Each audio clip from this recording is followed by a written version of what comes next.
Well,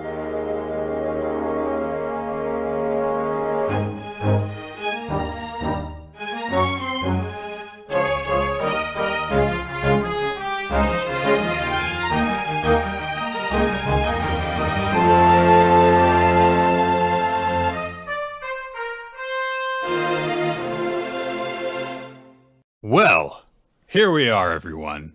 It's another Wednesday, which means that it's time to recap manga weekly and goodly, because that's what we do. It has never been in our mission statement to do it well, or as you say, goodly. So I would like to That's right. pull that back. We're going to do it mehly today, I think. I like how I didn't even say it's like we're the best at doing it. We are so good at recapping manga. It's like, no, you were objected to us doing it. We're fine. In an acceptable manner. We are fine. I'm Nick here with Quinn. It's July the 27th of 2022, and we got a bunch of different chapters to talk about today. And there's some weird stuff going on for both of us, so we're going to try and get this ball rolling, and we'll see how well we can keep it on this path before it goes careening off a cliff. I do have a small tangent, because you always gotta get that energy going. There we go. That's how we get the ball rolling. By going the wrong direction. Here we go. Exactly. How do you think Sisyphus got that boulder up the hill, Nick? Now I don't remember the end of the story. I don't remember the end of the story, but eventually he gets it up there. I don't know if it. I don't know if there is an end to that story. I think that the point is that it keeps on going. He gets to the top of the hill. It's like Detective Conan. Like there's no end in sight. He gets to the top of the hill. There's an and I'm like, I've seen enough, and I stopped reading Lesson Learned. I have like my Rolo T Twitter account now, and I almost exclusively use it for just like jokes. Like a funny thought comes to my head, and one of the few things I do with it is I like to watch like a popular new movie and be like, the Batman. More like the Batman. And then afterwards put like a quick like one sentence real thought thing. I just saw Jordan Peele's Nope. And it's an excellent review system, by the way. Absolutely.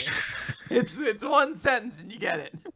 I just saw Jordan Peele's Nope, and I'm so angry because like I spent hours like ope no oh like I kept more like nep. Yeah, I was like more like oh, damn it. There's nothing. It's impenetrable.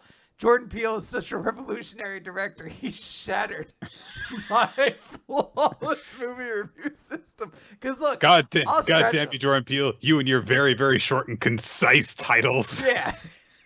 But even like Get Out, I could be like, meh out. Yeah, I could do something with it, but or get meh. Yeah, Nope. It's just like there's nothing I could do to just be like meh. Great movie. There's your review of Nope, by the way. It is a very good movie, by the way. I'm not like a horror fan generally, but this one's very good. I've been ruminating on it for a while now. Jordan Peele's movies have had that effect on me. The other two that I've seen, so. There we go. And that's it for weekly manga recap. Exactly. See how easy it is? You can easily get it in there. Weekly manga recap. You can even do weekly manga meh-cap. It'll still work. If you really want to. There's a lot of syllables in there is the point. There's a lot of different places you could fit it in. Yeah. I don't know how to transition to talking about My Hero Academia. Hero Academia? The abbreviation very nearly spells it out anyway. Pretty much. But there's a guy with fingers in it, so I guess that we'll talk about it now. All right, so chapter number 360, Despite Everything, with an ellipses. Yeah. So make a note of that. And then regardless of what the chapter title is next week, that means that that's a continuation of this sentence. Yeah. Oh, what if next week's like, despite everything, you're still you, or something like that? Or it's like... Or no, that's in spite of everything? How the fuck does it go in not Homestruck, Home something? What's that nerdy fucking shitty Earthbound-like game that people love? Undertale? Yeah, there it is. I don't know why I called it shitty. I'm just angry because I forgot its name. I apologize. It's very beloved.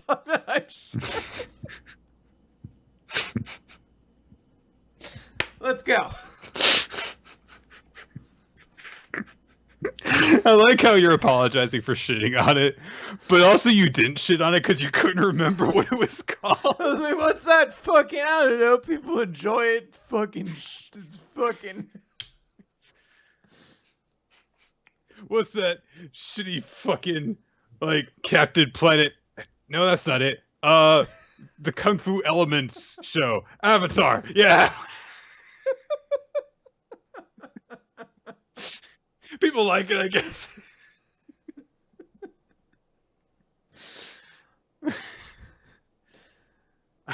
Anyway, that was a reference to Undertale. All right, so we opened this chapter with Shigaraki just being a dick, stepping on Bakugo, but presumably not in the sexy way. Presumably. I don't know. You never know Maybe. with people's standards for being stepped on. But he's mocking him as well. And also he's saying, like, hey, Izuku Midoriya is supposed to be here, right? So having my quirk erased right now is actually a blessing in disguise. I guess. I'm not sure exactly what he means by that, but okay. Bakugo tries to lash out at him with his remaining arm, you know, the one that's not dangling at his side. But Shigaraki grabs him with his toes by the hair and flicks him up into the air, and then axe kicks his remaining gauntlet and breaks it, which is a pretty cool goddamn move, I will say. That's like one of those things that you do when you're like, there's something on the ground, you want to pick it up, and you're too lazy, and also you think this will be cool, and then 90% of the time it just goes, you like can't pick it up, or it goes flying. It's like, no, this time, it'll work. And Shigaraki, that's why he's the final villain. That's why he's the big boss, because he makes it work. He's very cool like that, you know? I'd be over there slipping, sliding, falling all over the place. Nah. Yeah. Not one stroke Shigaraki, which he doesn't appreciate. He's like, can I get a different one? That's why he's got to step on people. Is that he's got to do all the foreplay in order for, you know, anyway. So Shigaraki grabs Bakugo by the throat, and he says that because he doesn't have his quirks and stuff, that means that Bakugo's corpse will be left intact, which, I mean, I'm not really sure. You're doing lots of weird things with your fingers. I'm sure you could do stuff, but whatever. And then he grabs Bakugo by the something. It's hard to tell because he's got fingers everywhere. And he said, "You once said you've always admired All Might's triumphs. Well, it's time for a reality check, Katsuki Bakugo." And there's, like, just very briefly an image of all the fingers squishing Bakugo. It's pretty gross. But that doesn't actually happen, which is not really clear momentarily. But then it cuts back to Bakugo, and he's, you know, still in one piece and not covered in organs. So I guess he didn't do that. Yes. And now Shigaraki does truly mock him. He just says, it doesn't matter what heights you reach, you're always just going to be a hanger-on for Izuku Midoriya. A minnow. In one for all's wake. Aww. It does have to hurt to be called a minnow. I haven't been called one myself personally, but I feel like it would be a devastating thing to be called. Yeah. You know, Gilligan's Isle, the SS Minnow, fucking getting everyone stranded. You'd had to be a minnow. Fuck you. Nejire does something. She gathers waves together and throws them in a like lance shape towards Shigaraki, who is just like, okay, and just moves Bakugo's body to be in the way. So she has to twist it out of the way so that it doesn't hurt Bakugo. But then suddenly invisible scorpions appear from nowhere and stab Shigaraki in the back because Sun Eater is there, and he has combined the camouflage ability of an octopus with a scorpion's toxin. And he just says, I guess, to assure people, like, yes, I did in fact eat a scorpion. He says, eating bugs is all the rage these days. And it's like, I won't judge you. You did it to get powered up. I won't judge you for eating a scorpion, dude. It's okay. Anyway, he is trying to stab him with his venomous stinger thingy. Which it doesn't work on Shigaraki because he doesn't have any quirks. I thought it was going to take him out for good. I thought this was going to be it. Like, yeah. They didn't even need Lemillion. They just fucking threw them together. Yeah, so, you got stabbed with giant scorpion toxin tails. And he's just like, no, my body keeps evolving. With all the quirks I don't have access to right now. Just look, it's fine. Mouths appear because he's gross. And just start destroying everything around him. Lemillion manages to grab Bakugo by appearing from the ground while Shigaraki is lashing about. And he just tosses him towards where Best Genius can catch him with one of his thread things. And Shigaraki looks at Mirio and says, I remember your stupid face from Jaku. All right, maybe All For One hasn't completely taken him over if he's calling people stupid faces. Lemillion introduces himself, and he basically just gives this whole peppy introduction for himself. He says, "You can count on me to fight off villains who might crash our party and spread intel around without delay." And yeah, so I guess this is Shigaraki saying this all of a sudden. He says, "Why do you destroy?" Which I think the word bubble is supposed to be pointing towards Mirio, but it's not. So, oh no, wait, that's his cape. There's 3 Mirios in this picture because he's flipping. All right. My hero's action is too hard for me to follow these days. I can't do it. So Shigaraki says in response to the question, "Why do you destroy?" "Because the current framework has failed." To which Mirio responds, "Oh, I get it. You never had any friends." It's real Woody confronts young Xehanort energy. You've never had any friends, and no one's ever loved you before.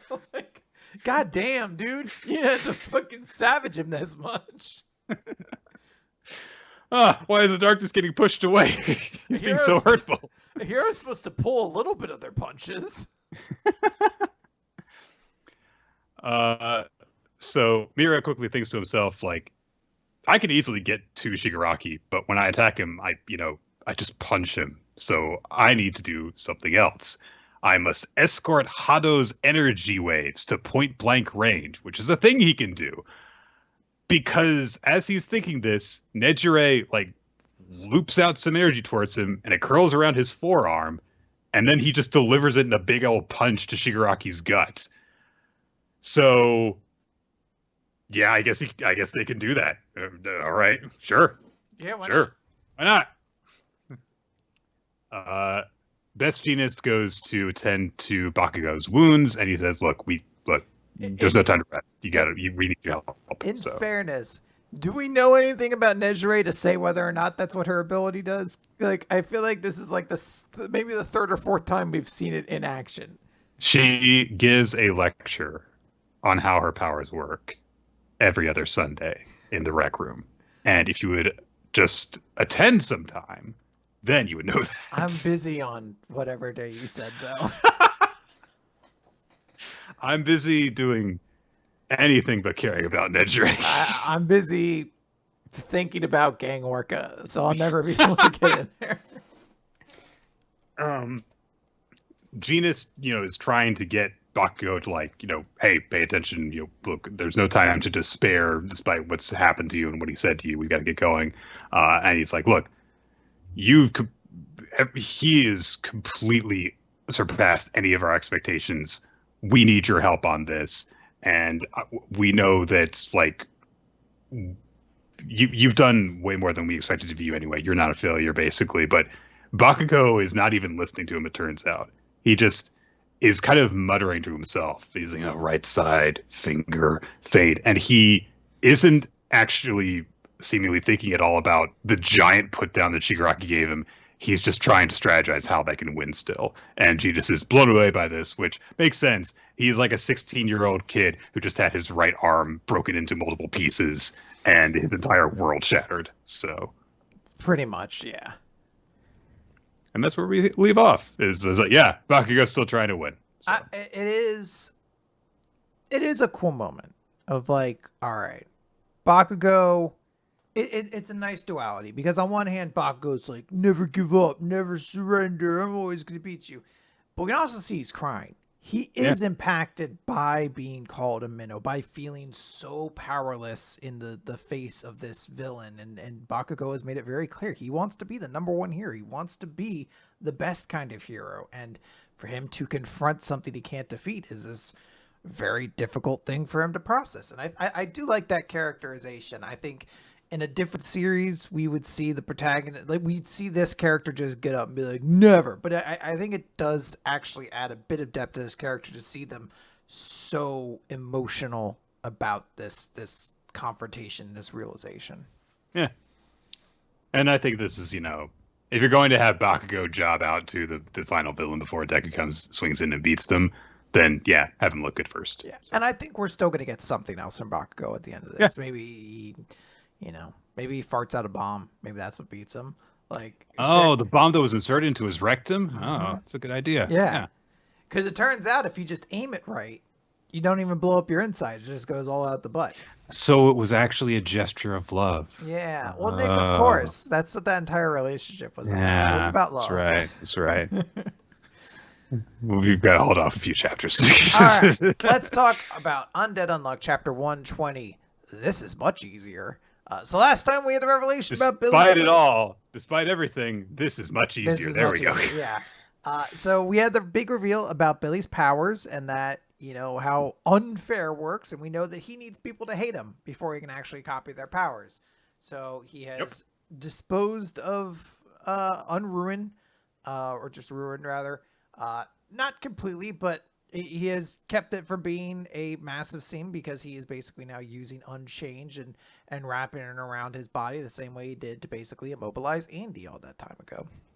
Yeah. And he's just like, yeah, I had to get my targets to see me as an enemy in order to finally copy these abilities. If I couldn't overcome the likes of you after all that, it'd be unfair. And I just kind of like him continuing to use that line. Just shut up. Like, just stop. Cut it. We get it. Now the mystery of what his power has been revealed. It's like, I don't know, this is just like a character gimmick here. It's like you saw that word in the dictionary one day, you're like, unfair. That's a good one. I'm gonna use that. And now that I've explained my abilities to you, they're no longer unknown. Yeah. It's like when I first learned what the word ubiquitous means and I started using it all the time. I was just like, kind of like the McDonald's that are like ubiquitous because they're just like everywhere. And like, I guess if you stretch the definition a little bit, then sure, you exaggerate it a little bit. I'm like, yes, I sound smart. Anyway, Ruin's like, this will never work. Pathetic ability will never be able to hold a candle to the Almighty God. And we get a little flashback of Billy first learned about Undead and find out, he negates all things that pertain to his own death. Everything. He just, pound him away till dust. He'll still survive. But, this is like a flashback of Nico explaining, like, this is how Andy escaped and Gina. So we see Billy was like, this is the one. A regeneration ability that can withstand even God's attacks. This is the power. I need hero ability. You would be the key. And we see another flashback of Billy with a very, very early stage of Union, or Under rather, where Tella's there, who seems to be in an earlier state, doesn't have the cloak and actually has like a cord, like the voice box like directly connected into the throat. We see Creed and I believe Fang back there. And it's just like sort of a fallout meeting of like, hey, we know this is Undead. He's been operating since like 1870. He just wants to seemingly find a way to die, but we don't really know enough about him for you to troll him. Like that's not their exact words, but they're like, we don't know how you could piss the guy off enough to take his ability. And then he's like, but then you found Fuko, and he shouts out, "Stand aside," because Ruin is trying to do another attack. And he dodges. They use Tatiana's ability to create a designated release area. And then they narrow down where Shadow is. And Billy gets down there and uses Unmove and Unchained at the same time to basically immobilize the both of them. And Ruin's like, what the fuck? Is this dude stacking abilities? Like, this is bullshit. You can't stack buffs like this. Yeah, that sucks. You're wasting your effort no matter how many worthless abilities you have. You won't be able to ruin me, much less God. And Billy's just like, yeah, I know, Hey, now you're doing it. Yeah. And he thinks, I wanted you guys to despise me. And you are a cruel man who used Fuko as a tool to try to kill yourself. So I initially thought it'd be easy to get you to hate me. But as I got to know you, I came to realize, and he continues like, hey, Undead, what do you think of me now? And Andy's just like, I think you try too hard to bear everything on your own. And you may outrank me in this racket, but you're still a dope. And I'm right at your heels. And Billy's just like, for me, my biggest stroke of unluck was the fact that you were a good guy all along. I never thought I wouldn't be able to use an ability I'd already stolen. No, I guess you're the one who changed all of that, Fuko. That's exactly why I need the power to help you both. And he's like, Ruin's like, even the gators can struggle to your heart's content, but God will rule over all. It's like you pathetic negators are nothing but vessels to make the world go round. Only unruined and undead and those bestowed with eternal life can travel to the perfect world. And Billy starts smiling. He's like, that's why I'm really glad that you showed up. So you're the inferior version of undead, are you? Ruin's like, what do you mean? Like, well, don't you think it was weird that you were even able to kill Fuko? Like, if you could just loop like undead, then Juez would have known of your existence before and exercised some caution. But since you were never able to pull it off, it means that in every loop so far, you've died without ever interacting with us. You've never made it out of any of the loops. So by that own logic, you're only here chosen by God is undead. And you're just an imperfect reject.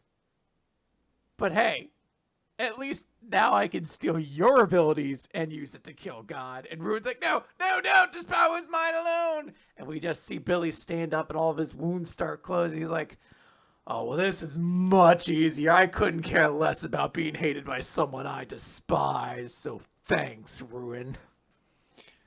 Yeah. He gives them we've had a couple of chapters in a row here now where it's like, hey, by the way, you suck, and this is why you suck. But this one is a good guy doing it, so it works out for him perfectly. Billy is great. I do love this moment of him just shitting all over, and he's like, hey, you hate me. Cool. Thanks for Unruin. He's making a great troll face when he says an imperfect reject, too. Like the way he cringes his eyebrows and stuff. Yeah. You suck. It is pretty awesome. Yeah. We'll see how this turns out, I guess. Yeah, I mean, I don't expect it, but maybe this is just Billy trying to fight against God long enough to distract for Fuko and for Fuko to get on the arc. Yeah. All right. So next, we're moving stuff a little bit around because we're getting gradually some series coming back that had taken a break. So that means that we're not closing on Chainsaw Man this week. Instead, we're going to be talking about it here, alongside basically the other stuff that currently runs on Jump Plus. Yes. So Chainsaw Man, Chapter 100, which I kind of forgot that. Yeah, we left off on Chapter 97 before the break. So here it is, the 100th chapter. Big. Well, Nick, look, we got a couple chapters explaining everything. It's the big Chapter 100, so surely, Fujimoto is going to go all out. Maybe it's not going to be a big deal. It doesn't all have to be like One Piece. Like, oh, wow, fucking dragon showed up and Luffy was almost executed. It's not necessarily for that. But at least Chainsaw Man's going to be back. Like, Chainsaw Man is in Chainsaw Man Chapter 100, at least. Yeah. Right? No. This is quite easily the lowest key, least eventful chapter since Chainsaw Man came back. If you didn't tell me this was Chainsaw Man, you just sent me this Oh, chapter, absolutely. I would have been like, oh, Fujimoto's still doing one-shots, Yeah. right? Like fun Yeah, little it's cool. one-shots that show about the beauty of humanity. Yeah, there is definitely a lot of that energy to this chapter. But anyway, let's get into it. It's chapter 100, How to Walk Shoeless. So Mitaka has joined a little 3-person team to, try and catch a devil so that they can join the Devil Hunters Club, with Yoshida and with a short-haired girl with glasses who we find out very early on is named Yuko. Because unlike everyone that was in the first chapter, she was like, no, I'm just going to actually introduce myself to people who don't know my name and make it easier on everyone. So they're wandering around just the school, and Yuko asked the obvious question of like, would we really just find devils inside the school? And Yoshida says, this is the biggest school in Tokyo, and supposedly devils sometimes live in the unused classrooms. So maybe that's true. Maybe he is deliberately leading them out of danger. Who knows? I know that devils occupy this world. It is truly wild that people can be walking down this hallway and see like 2 students, one carrying a katana, the other carrying a battle axe, and just be like, all right, I guess the Devil Hunters Club's up to some shit again. Yep. So they're wandering around. They introduce themselves to each other. Yuko says, I'm super into Chainsaw Man lately. And Yoshida says, oh, Chainsaw Man's great, right? I like him too. You're lying. You're lying. And Mitaka's just like, it's Mitaka. And she's like, why am I on a team with the guy that the freaking war devil hit on so hard? And she's like, I just want to go. I just want to go. Please let me leave. Please. And Yuko's like, do you like Chainsaw Man, Asa? Sure. Yeah, sure. And then, a group of girls from her class are wandering together down the hall in the opposite direction, and they spot each other as they're passing by each other. And they just kind of quietly pass by while Mitaka's like, shit, they're from my class, shit. And nothing happens until the girls have passed them and are already on their way further down the hall. Then for one of them to say, she's got some nerve trying to get a boyfriend after what she did. And Mitaka like breaks out into a sweat. Her 2 companions, of course, have no idea what's going on. And Mitaka drops the katana she's carrying and says, I gotta go do something. And they're like, well, what's up? Like, no, I gotta go. And she staggers, I guess is the word, off, because she's like proceeding at a full tilt downward, staring at the ground while she goes off. And she thinks about the time that, she crushed Bucky to death, and everyone stared at her in hatred afterwards. So she goes to leave. She gets to the shoe lockers at the front of the school to get her regular shoes, and someone has put guts on them and raw meat. I think it's chicken, which makes sense. So someone's ruined her shoes. That's a pretty big bummer. And what I hope is really important is that those students wash their hands afterwards. You don't want to be handling raw chicken and not wash your hands. Yeah, not good. Yuko, being worried about Mitaka, has followed her, and she sees that someone's put, meat on her shoes. But Mitaka just goes to leave without shoes on. She's just going to walk in socks home. And she's just thinking to herself that she just kind of quietly, she's not even looking upset anymore. She's just blank. And she's just saying to herself, I'm fine.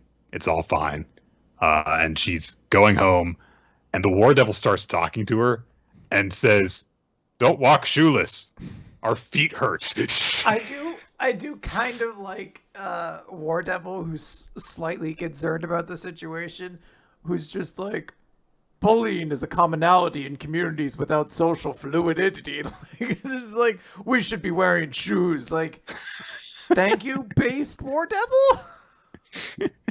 It is the most humanity that the War Devil has shown thus far. Like, specifically saying, like, hey, should I take care of this for you? Obviously, she means, hey, gotta kill those three Yeah. girls. We know ultimately in Noir Devil's mind, it's like, let's rip their faces off and use them as swords. But like the fact that it's actually expressed through some expression of concern is like a step in the right direction, bizarrely enough. Yeah. But Mitaka shouts out the word of like, no, I'm fine. But Yuko says back to her, you're not fine. And she's been following her to make sure she's okay. And she stopped to take her shoes off before falling after Mitaka. And she says, yeah, going around shoeless sure does hurt your feet. Here, you can have one of my shoes. If you only wear one shoe, only one of your feet will hurt. Which, that's science. It's science. It's science, and it's so fucking dopey of like a sweet thing. Yeah. So Mitaka's like, what? No, don't do this. So Yuko says, all right, then you have to give it back to me. And she starts running away, so Mitaka has to follow her. And she's like, come on, give it back. And Mitaka is like, all right. And she puts on the one shoe, and they start chasing each other down the street while each of them are going, ow, ow, ow, ow. They're running on a bare foot on like sidewalks and concrete and stuff. I like that there's one dude in one panel who's just like, what the fuck are those two doing? Yeah. They just run after each other for a while until they arrive at Yuko's house, which is a little bit run down looking. And she says, hey, this is my house. You want to come in? And Mitaka's like, no, thanks. So Yuko says, here, you can have the other one too. I've got extra shoes. And now both your feet will be pierced on the way home. Like, please don't be this nice to me. I don't know how to handle it. It's very sweet. Mitaka tries to deny it, and Yuko's like, well, fine. If you can just sell my shoes or help, throw them away if you want to. But basically, it's like, you're taking them. So Mitaka starts walking home. She's got Yuko's shoes on, and she kind of starts off just like staring at the ground the way that she was when she was trying to run away.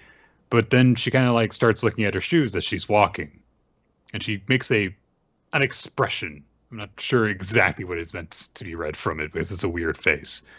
And then we end on the weird little jokey note of the War Devil saying, "Shall we go and sell them?" It's a very sweet chapter. It nicely humanizes this cast, and unfortunately, knowing this series, it makes you really, really like Asa, or not Asa. Yuko. What is her name? Yuko. A lot. Before she inevitably gets like fucking gored by a fucking fire extinguisher devil or some shit you're not expecting, and you're just like, oh, I at least wanted you to not have to have a gruesome end. Yeah. But Fujimoto is very effective at making nice people do nice things in a very fun, flavorful way. His relationships always feel very genuine. They get you connected to the characters. Yeah. I was thinking to myself after the first time I read this chapter that it seems like very telling that Mitaka has just had the most traumatizing day of her life, or at least her first life, considering she literally died and was brought back because of all the stuff that happened with Bucky, everyone hating her, and then the class president murdering her by splitting her face open, and then coming back as a devil and killing her teacher and the president. And the thing that she's thinking about that has traumatized her, and the thing that triggers her and makes her, need to run away from the situation, is just her classmates looking at her and hating her. It has nothing to do with the near-death / actual death incident. It's just that, and that's the big thing that is currently in her head. And so I thought, like, that's like really telling, for her character. But then I thought maybe it's not necessarily telling just for her character, because all those other students are still focused on bullying her when a double murder has happened to one of their classmates and their teacher. and no one has made mention of it so far. It's sort of like how at the end of Eternals, there's a fucking like half a celestial sticking out of the planet and Earth, and then there's been like 4 MCU properties since then, and not once has that little detail come up. You're like, not once has anyone brought up that there's a dude sticking out of a planet. And you're just like, you got to give it time. It'll eventually catch up and be relevant. So I think that what's really happening is that this is kind of a version of this is the high school story arc that we're getting for Chainsaw Man, which means that there are going to be some degree of just regular high school problems being dealt with. In this case, being bullied and an object of social contempt. It's kind of like how, if you have, a superhero set in high school story, there's, all this stuff like, I gotta defeat the bad guys after I've been given this ancient powers that I'll stop the dark ones and all that. Oh man, I really hope Susie likes me. Who am I gonna ask to the school dance? Yeah, like at some point it's just like, but I hope I don't miss the dance. So I think that yes, it is important to keep in mind like the stuff that is affecting Mitaka, but also we're probably going to get more cases of this going forward of like regular high school problems in addition to all the weird Chainsaw Man stuff. Yeah. The other note I want to make is, yes, of course, it's very worrying that Yuko is, being made out to be nice and stuff so that we feel bad when she dies. But also, the War Devil said that people that belong to her, she can turn into weapons. So I'm really worried she's gonna say something like, "Oh, don't worry, like I'm your girl" or something like that. Yeah. And the War Devil's gonna be like, "Yes, now you're a tank." Which will mean one of two things: either she'll just be killed by being turned into a weapon, or she'll be like Mitaka's signature sword thing, which could potentially be very fun. On one hand, I'm here for it. On the other hand, it'd be very sad. Yeah. So yeah, a lot going on that in terms of like thoughts of like what could be on the road ahead of us, and I'm very excited for them. So Yes.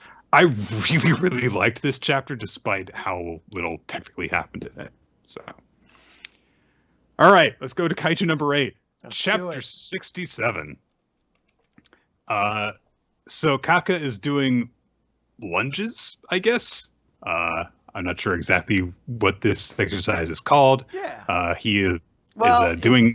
It's like lunges, but you also pivot 180 degrees between each one, which I'm sure there is a name for that. I've never seen it, but I'm sure there is. Probably make you dizzy.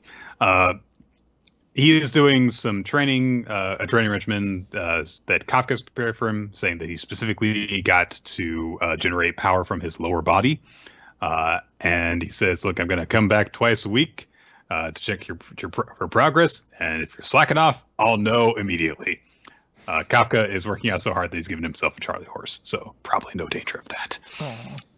So he has a bit of a, ow, the back of my thigh hurts, roll around to the ground, clutching it, kind of thing. And Kikoru comes by and teases him a bit, saying he's like, oh, wow. Yeah, considering you can't use weapons, I guess this works. So, it's perfect for you. And Kafka gets mad at her and says, all right, well, what? Sure, yeah, it's brutal training. Why don't you do it? And Kikoru says, yeah, Daddy used to do those exercises. Well, I can't be mad at you. You're like, God damn it. Like, sometimes Nick's like, hey, did you ever upload that bonus podcast? And I'm just like, I can't. I'm still grieving my dead brother. And you're like, all right, fine. Also, by the way, I did forget to upload the bonus podcast. So. I was just asking. It wasn't an accusation or anything. Jeez. My dead brother used to make a lot of accusations. Do you want me to do it more? Is that what's going on? Kafka, however, like just kind of takes this as like a note of encouragement instead from Kikoru. It says, "Oh, all right, yeah, the Director General went through this. That just means that I need to work even harder, and set him as my example." Which Kikoru takes as a sign that okay, he's doing better now. He's not feeling sorry for himself and all that. And she says, "Oh, hey, there's a little reward for you because Vice Captain Hasagawa said that you can have this phone." And it's his phone that's been confiscated. And immediately Kikuro's like, why don't you try contacting the old squad? Because they haven't spoken to you in a long time. So Kafka goes back to his quarters, I guess, is the term for it. And he's just kind of staring at his phone. He's like, what do I do? What am I supposed I mean, it's been 2 months since I got escorted away and hauled off in a truck. What do I tell everyone? What will everyone think of me now that they know I'm Kaiju number 8? Is Susie going to want to talk to me? Who am I going to take to this cool dance? So he turns on his phone. And immediately, like, you have 13,000 texts waiting for you, of course, comes up because it's been 2 months. And he's like, what have they been saying to me? What kind of messages are waiting for me? I'm so scared to check. And he's just thinking everyone's going to, launch accusations at him and stuff, call him a liar and everything. But while he's freaking out over that, the phone starts to ring. He's getting a call from Reno, who I guess knew right when to call. I don't know. Yeah, he just got turned on. But because he's not expecting it when he picks up his phone, he accidentally hangs up. And he's like, I guess I better just put my phone away for the day. I'm not going to talk to anyone. Instead, Reno's boyfriend calls. And so Kafka stares at the phone like, I guess I'll answer this call then. So he's like, hello, Iharu. Long time no see. And Reno says, why'd you answer when you thought it was Iharu calling, huh? Yeah, I understand he's sad. But then he just lays out all the other, scoldings that he's kind of been having to hold on to for the last 2 months, saying why didn't you contact anyone? Well, I wasn't allowed any outside contact. Did you try? Did you try to ask? Why didn't you use one of the other phones if you didn't have the phone here? And he says, to cap it all off, do you have any idea how worried we are about you?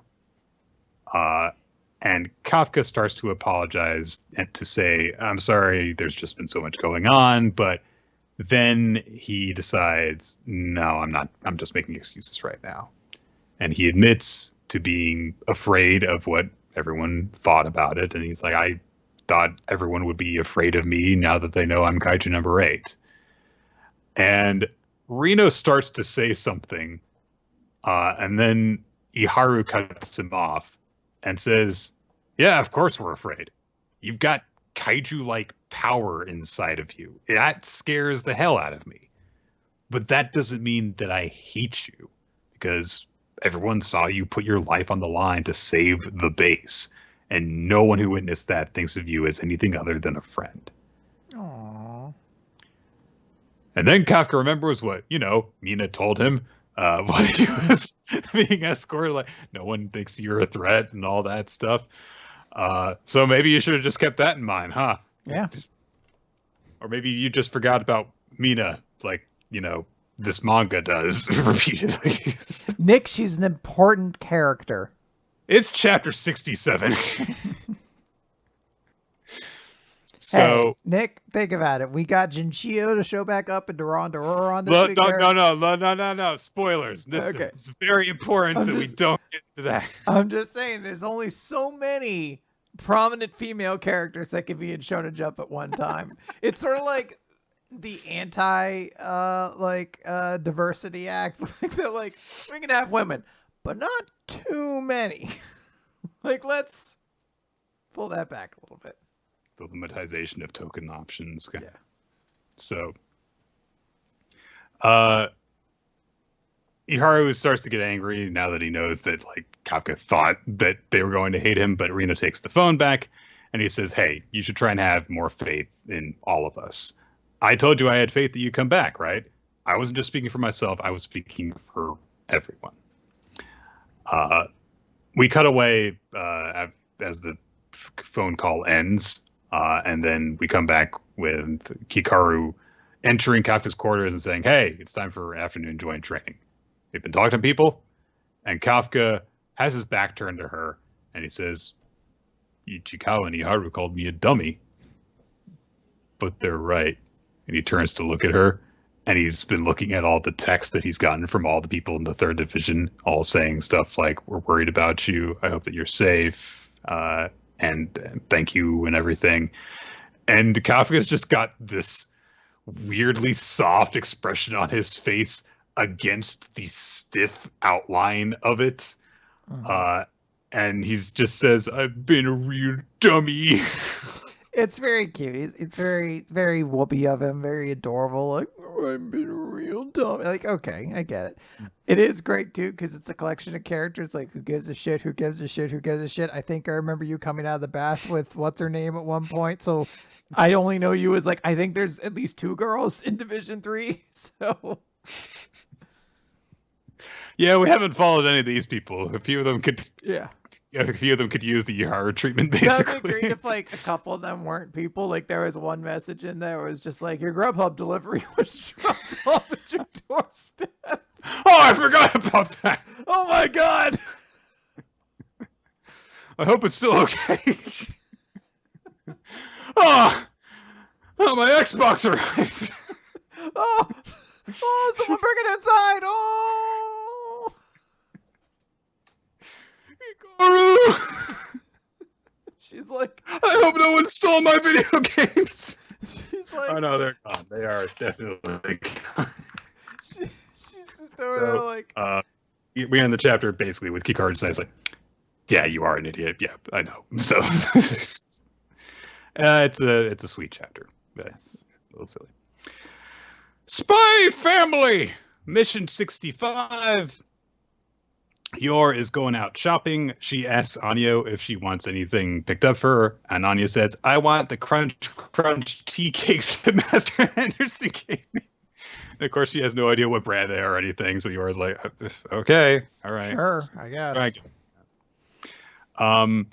And Anya says that Damien said that he would bring me an amazing cake, but he never did. He owes me 2. What a cake cheat. And she, quote unquote, flashes back to Damien saying, "I'll buy you an amazing cake," and a narrative saying, "He never said this," which I don't remember her imagining that before. Maybe she just made it up in her head just now. I don't know. She's 6. It's possible. So Yor goes off on her shopping trip, and she's like, "Oh, I'm glad that Anya and Damien are getting along." I know I do feel bad because she punched him when they first met, and that's kind of my fault for training her to punch people good. But maybe the fact that they fought allowed them to actually become closer. It did, weirdly enough. So she's like, I've got to do a better job as a mom. So, one thing I can do is I can get those tea cakes she wants. Aww. So she heads out. She passes by some of their neighbors that routinely show up to, be suspicious / not suspicious at all of the family in alternating turns outside their apartment building. And so she goes to ask them, like, oh, maybe they know where a good bakery would be that I can get this stuff. But then she imagines them saying, like, "You don't know where to get the crunchiest tea cakes. You're no mother. There's something fishy going on here." And so she thinks that'll happen. And so she just runs away instead. So I guess that this kind of thing runs in the foster family, basically. So, so she goes off, and Yor's just thinking to herself, like, how much longer is it going to take before I get good at acting normal? Which really hits me in the heart. It's like, oh, it's okay. Normal is just something people made up. It's all right. It's You're okay. all good. Everyone likes you the way you are. It's fine. So she starts to get down on herself, and then she's like, no. I'm just going to keep on going at it. I'm going to do a good job. So she goes to a department store thinking maybe they'll have cakes here. And so she goes to this big store, and she's like, I have no idea where to go. And I'm stressed out because I don't go to these types of places by myself. And she even starts to, pull her, like, I'm an assassin, so everything is a killing thing for me when someone offers her eyeliner, because she says piercing eyes are great. And she's like, oh, it's a concealed weapon for piercing people's eyeballs. I better not throw interest in that. Fair enough. As she is heading for the stairs, there is a woman who is carrying a bunch of packages going the other way, and someone who is clearly her servant is also with her. And the packages start to tip, and then the woman starts to slip and is about to fall, and is, oh no! But Yor springs into action and catches her and does this like balancing with swirling plates maneuver, basically, to catch all the packages. Very agile. It's a neat little image too. It's very, dramatically actiony and stuff. And Yor very coolly just turns to smile at the woman that she caught as she was falling and says, "Are you all right?" And the woman grabs her hand, is like, "Oh wow, that was incredible! You must be some kind of athlete. Are you from around here?" And Yor immediately goes, on the defensive. "I'm just a housewife. I'm just here to buy cake." And she says, "Oh, well, do you want to join me for something? Since, if you're just like, here to go shopping." And she's like, no, I got to go buy cakes. And as it turns out, the woman says, "Oh, well, I've got a bunch of cakes here. You can take as many as you want for helping me out." Yor is taken off guard by this. The servant says, "Hey, you should accept her offer. You're very kind and everything. And look, if you accept my lady's offer, it'll be good for you." So it turns out she wanted to scout Yor for a volleyball match because she's part of this all-ladies Patriot Society, and they do all sorts of community activities together, including an all-mothers volleyball league. And so, Yor's like, how did this happen? Why am I wearing a gym outfit and everything? So everyone's like, it's always, I like, it has to be either like a thing you tolerate or a thing you love. The trope of, how am I wearing this? You're like, you put it on. Like, what's the alternative? It manifested on you of its own free will.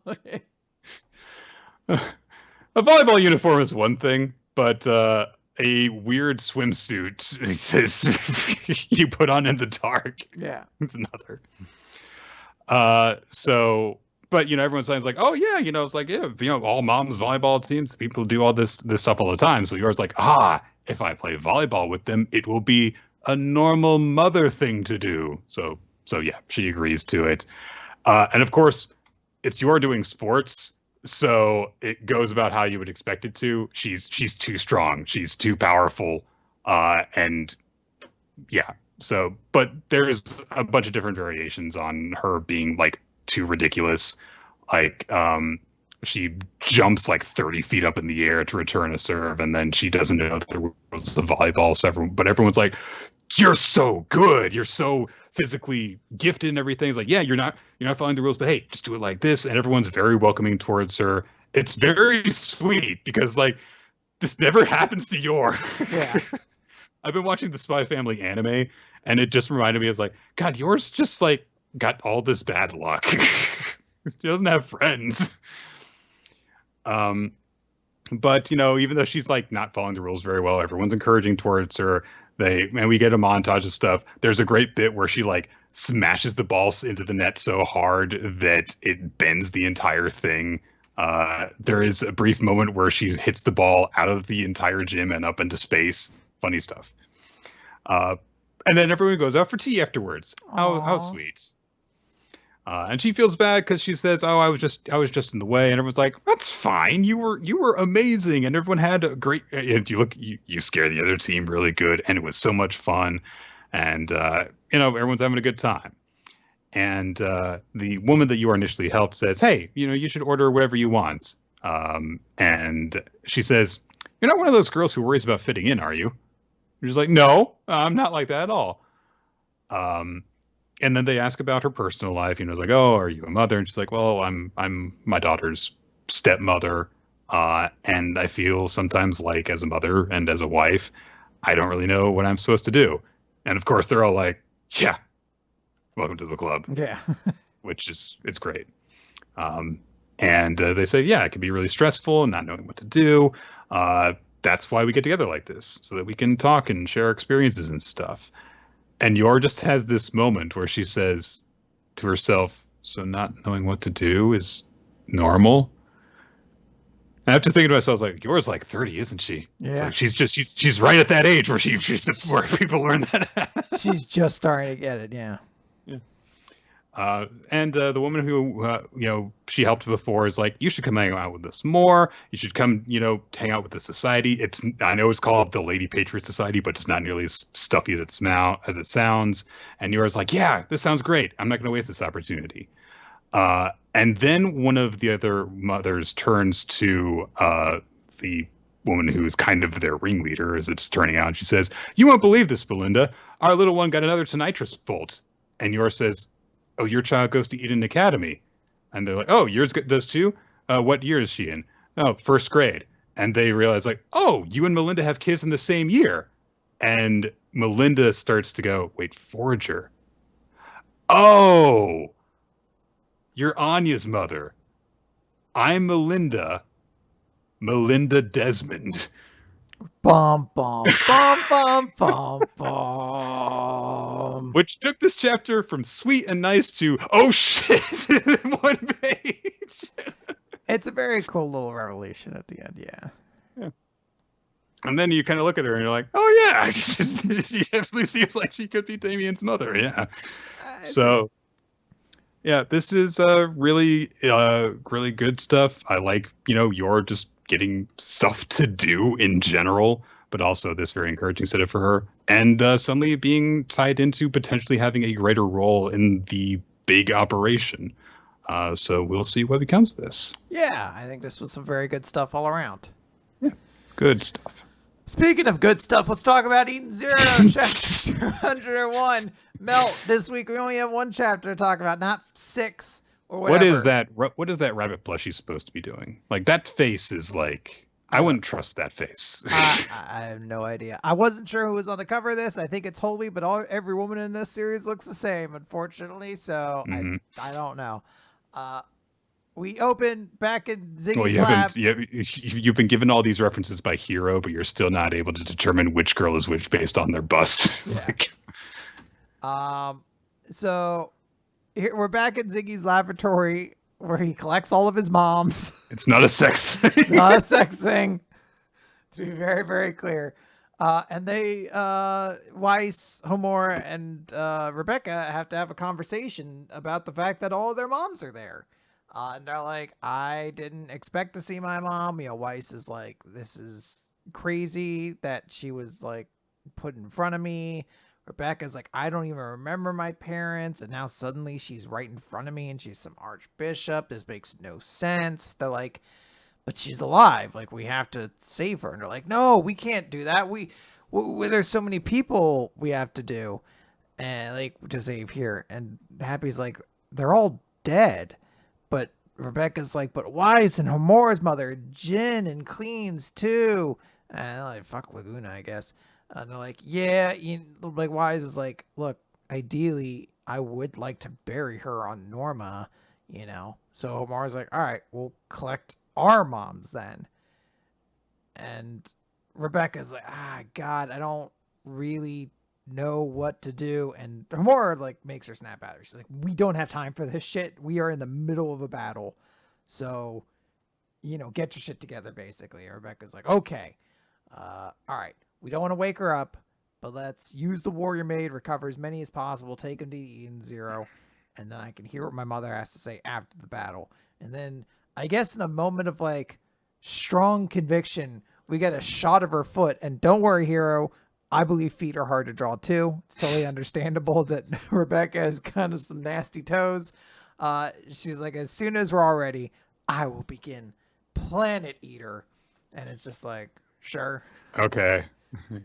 They do have a bit of a like the D&D party has been presented a moral quandary, and they solve it in a way that has the paint of it of the moral thing to do, but is really actually pretty pragmatic. That is the best way to place that. I would not have come up with that myself, but that is the exact answer. This is the D&D party solution to this problem. They're like, well, we'll just grab. Well, we'll do a thing that makes us not look like complete dicks, but we will still do the things so that we can do exactly what we wanted to anyway. Exactly. We cut back to the Eden's 1 or the Eden 0, and Hermit's back, and she's just like, what's going on? They're like, hey, we cleared all the robot. It's just Dead End Crow that's left, basically. But we need to charge this cannon because apparently Dead End Crow absorbs energy. And they're like, all right, well, what if we just shot him with bullets? And like, no, his armor's too thick. So we're going to use the Eden Zero's main cannon, which fires highly pressurized ether, which is energy rounds. And no one quite explains how. No, I guess the principle's like he'll suck up so much energy he'll explode, or why? They spend so much time explaining this without actually saying why it will work. It's so weird. I thought at first, I was like, all right, well, maybe energy and ether are supposed to be different, but then Clean firmly summarizes with like, in other words, it fires energy rounds. And I'm like, all right, then I have no idea. Well, Clean is the science officer of the Eden Zero. Didn't you know that? I thought she was the wings of the Edens. No, she knows all the science things. Look at how confident and intelligent she looks. Does that mean I'm the science master of Weekly Manga Recap? If I just come up with science facts? Sure, you cover it, so sure. There we go. I'm the science officer now.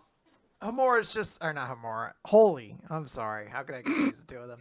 Holy's like, oh, those were Holy's boobs. There we go. Yeah, see, right there. Holy's like, no, it'll definitely work. If you fire the Eden Zero's main cannon at his core, we will destroy it. They're like, where's his core? She's like, I'm about to find it. And she uses her lightning ether, and he's like absorbing it, and she just watches where it gets traveled to. And she's like, I'm seeing the flow of his ether. I found it. And Dead End Crow's just like, oh, yo, a fly. I don't know if he talks like that, but I'm just gonna assume he talks like an idiot, because what other personality trait does this character have at this point? None of them. He's big. And we all know from Fairy Tail that if a character gets really, really big, it means that they're the strongest mage. Yeah. Holy eventually activates her special ether gear melts a hole after she finds the core, and like, boom, now there's a direct hole into it. They're like, we're gonna fire 100%, let's go. And they're like, get out of the way, Holy. And Holy's like, I'm on my way. And she's gets stabbed by a whole bunch of tendrils. And it's like, no, Holy! No. And then she gets absorbed into Dead End Crow, who's just like, not Holy. Oh, anyone but Holy. Yeah. The person we just made friends with. That's a shame. She's been absorbed, and as she's being absorbed, is just like, take me with him, fire the cannon. And Hermit's like, no, Shiki would never allow us to do it. You're technically a member of our crew. I mean, she is right. Yes. She is actually correct. This is the factual statement at this point. Cut to 20,000 years later. I had forgotten that they did this. Like last week. Robot people are like, there's a man and a woman. The woman is dead. What do we do? And they're like, we record our findings. And I've seen this scene from Lost. Everyone thinks it's one thing. It turns out it's not actually as interesting. They eventually had to add some lore to it in like season 5 to kind of explain some stuff. But it still works well enough. It just, how we got there is different. But they're just like, why would a species that went extinct 20,000 years ago? And the other person interrupts them like, our job is find out. Now returning to the base on the planet Eden. Bum, bum, bum, bum, bum, bum. I don't know that we're getting these scenes to be like, what happened? But when you don't have the enthusiasm for the series in general, it's just kind of like, what the fuck is going on? Whatever. That really is a great way to explain. We're just like, what the fuck? You know what? Whatever. Whatever. Yeah, so I have nothing to say about that. And the entire thing with like, oh no, is Holy dead? I don't care. Like, you've been given no reason to care for her. Yeah, I was going to say, she's not going to be dead because we still don't know anything about her character at this point. Like, we're going to get her backstory or something. But it's just like a thing. I don't know. It's a thing that happened. Nothing egregiously bad happened this chapter in the same way we've had like kind of crazy moments the past like 3 weeks. or whatever, how many chapters we had to discuss. But it's still just like a thing that happens. You're like, whatever. All right, let's move on to Akane-banashi, story 23, lol. So, Akane... I thought it was lol for a moment. I was like, lol. Akane takes the stage. Garika observes, like, oh, okay, good. She looks like she's not nervous.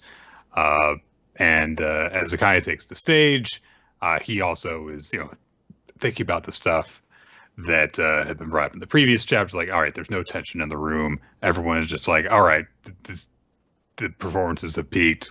There's not really going to be much worth paying attention to. So how's Akane going to react to that? So she starts to do her introduction, and she says, in a world where lies and falsehoods abound, the preciousness of children is a universal truth, or so they say.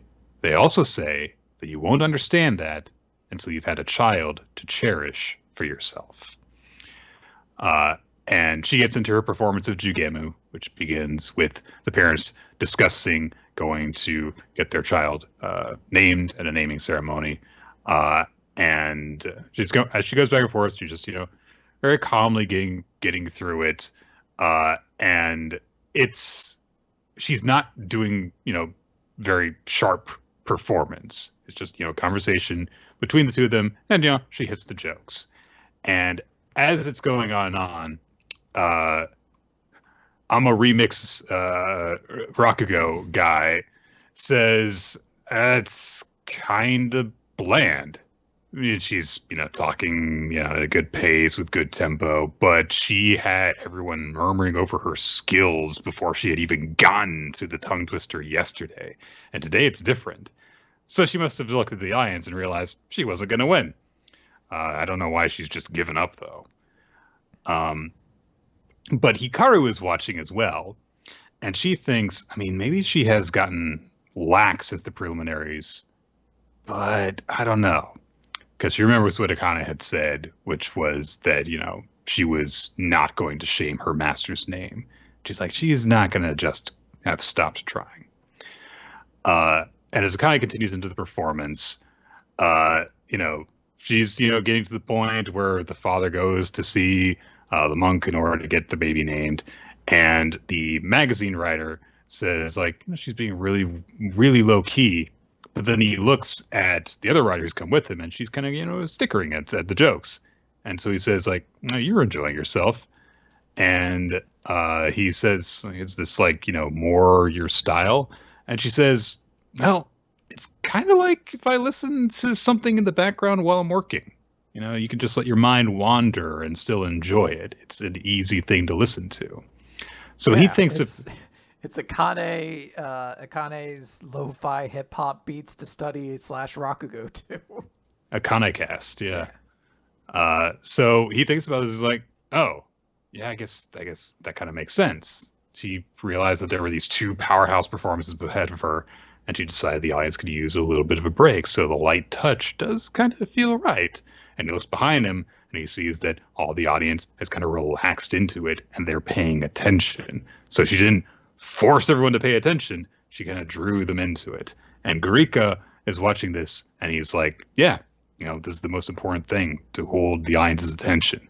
You can't just push and push and push. You need to have an approach that matches the other side's needs. And he compares this in his head to a girl having two suitors, one who's like shoving a confession letter in her face, and another who just kind of gives her a milk when she's stressed out. It's like, aw. So the entire atmosphere has really kind of changed, and everyone has realized this. And even her teacher's like, oh, I get it. Everyone's been feeling the nerves of competition, getting fired up. And so she came by to give them a cooler tone. And it's like, she's come by with fans to help the audience out. So her teacher's like, oh, wow, yeah. So she's really good at adapting on the fly. And Koguru says, no, I didn't say that. She is just meeting the audience's needs. She's doing basic stuff. But he says, like, this is Kipataraki, which I really appreciate that we came back to this. It wasn't just one lesson that Akane learned, and then it's like, all right, let's move on to the next thing. She is still keeping the lesson that her other senpai has taught her. But this has just kind of gotten her to the starting line, basically. As Kogoro says, like, all right, this is it now. Is she going to flame out? Is this going to pay off? Now let's see what she's got. And that's the chapter we end on. It's very much a calm before the storm, it feels like. But it was nice to have this kind of subversion of expectations for Akane and show, like, there's not just going to be her one trick that will hopefully give her the big performance. It's a demonstration of, like, the different things she has learned. Yes. Yeah. Good stuff. All right. Speaking of cooling off, Aliens area, number 8. It's so hot. Unexpectedly, Tatsumi is in a rice paddy somewhere. And he's kind of writing a letter to his siblings, I guess? I don't know. But he kind of recaps how he got to this position. Just, like, he left to go to work. He was given box lunch by his little brother. His little sister all told him, "Oh, be careful at work." He went to the department, arrived at Shiraku's desk, and Shiraku was sleeping while typing, I guess. And then Tatsumi's like, "Hey, wake up, Shiraku." And Shiraku's like, "Why should I wake up?" "Because you were asleep." Huh? Why are you saying you were awake? And some glasses guy comes by and says, "Innocent until proven guilty is a fundamental principle of justice. Without hard evidence, you've got nothing." Okay. Then he says, Shiraku's maps are extra legal because they take advantage of a loophole in the rules. This is your first day of training. What is he talking about? Talk normal. No, well, he's the cryptic one, Nick. All right, everyone in this group has their own distinct character. Shiraku's the weird one. He's the nerdy one. She's the girl one, and that's tough guy, I guess. I don't know. We'll find out. Sure. So some of Tatsumi's other, senpai in the force come over, and they're like, "Oh, new recruit. You know what that means?" And they take him out to the rice paddy, and Miwa, the glasses guy, says that new recruits must engage in practical training as a form of initiation, which means attending to site supervisor duties. Today, we're addressing a level 10 incident. Multiple civilians have reported seeing an unknown life form in this field, and the lab took samples and determined it to be of extraterrestrial origin. Foreign Affairs 5 is familiar with the species. A single organism poses no threat, but this excrement of many has a negative effect on plant life, and it may be multiplying, so you have to find its nest. And Tatsumi says, "Okay, but what about you guys?" "No, this is a job for new recruits, so we're going to observe you." And they're very hot, so they, are fanning themselves off, and they walk away while they leave Tatsumi in the rice paddy to do this. So I thought instinctively when this happened, so this is bullshit, right? Like, there's no thing for him to find, right? Yeah. No, there is a thing for him to find. And they just make him do it. Yeah. All right. And because he walks off and he's like, "All right, you guys go rest in the shade. I'll do my job." And they're looking at each other and they say, "Do you feel sorry for him?" "Nah, we did it when we were new too." As in, like, oh, so they also had to go on a snipe hunt. No, they just had to, I guess, handle a shitty mission that was boring and hard, I guess. Everyone has to do their kind of crappy mission at the start, and then you get the good ones. There's all these implications that they drop, and then they never say that, like, no, it was not anything, and they don't react with surprise when he does find something. Eventually, like, as they're watching Tatsumi, two of them kind of feel bad for him, so they go out into the rice paddy, and they're like, "Hey, here, have a popsicle thing," eventually they end up actually helping out Tatsumi when they're searching. One of them is like, "Let's put a bet on who's gonna find it," and Tatsumi says, "No, that's against the law," because he's a goody two shoes. So, and they keep on going in, and eventually Miwa comes over and says, oh yeah, the police have gotten sightings of a suspected alien presence upstream. Um, so they go and they go talk to an alien. Um, and he says, "There's a lot of rain here. I like life here. You not punish me too hard." And Tatsumi gets ready to fight, but they look at him like, why are you taking a fighting stance? Why are you doing this? And Shiraku asks the alien, "So are you growing something here?"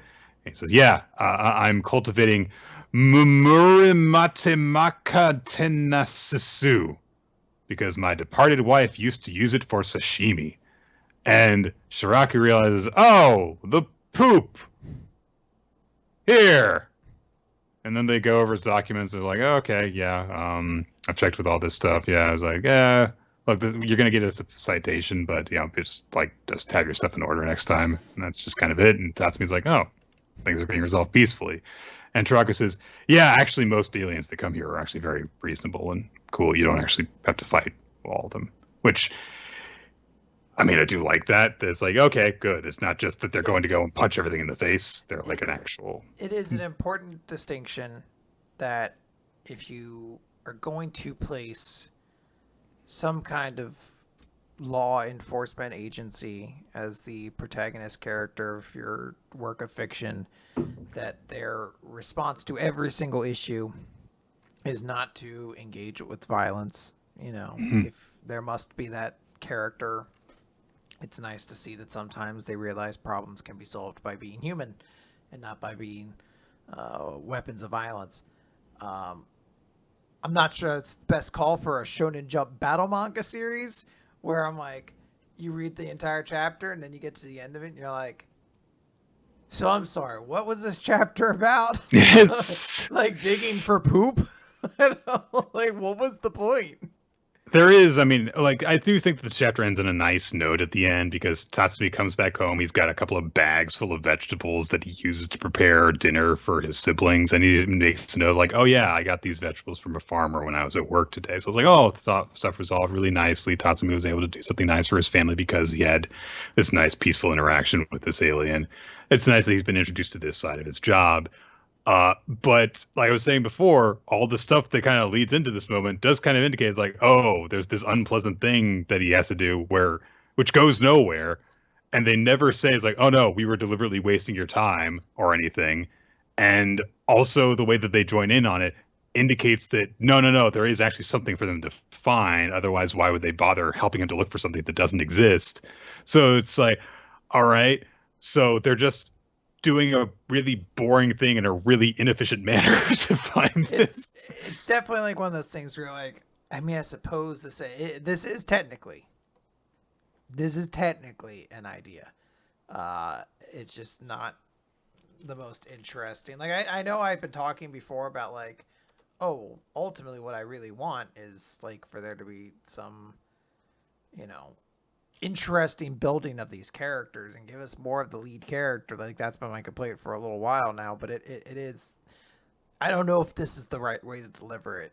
Like if this was meant to be a different kind of series, sure, but this is definitely a battle series. Every other chapter has been a battle series. So to do a chapter that's just kind of like, oh, sometimes these things don't end in violence. You're like, great message. You are going to get canceled very soon at this rate, though. Yeah, I mean, if you're not going to do that, then I feel like there's got to be more to it. Like, despite the fact that we got more involvement from the other members of Shiraku's team, I still don't feel like we know them any better. Even Miwa, who was just like, oh, he's kind of like a strict guy who tells you not to assume things. It's like, all right, that's not much though. So. Okay, let's move over to Blue Box. Let's do this. Chapter number 62. What did you say? So last time, Taiki went to go and wait for Chinatsu for them to watch the band performance together. He thought she wasn't going to show up, but she did. But she just showed up late, and she's still wearing her maid outfit with a jacket over it.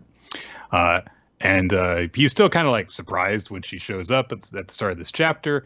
And as they go to join the crowd, Taiki just thinks, oh, I wasn't imagining things. Which, it's such a teenage boy thing to say. Oh, I can't believe that I must have just imagined that the girl that I like asked me to go and do something together. It's like, no, it's very it's a cute. very teenage boy. Yeah, it's a very cute thing to be like, I can't believe this is happening. Yeah.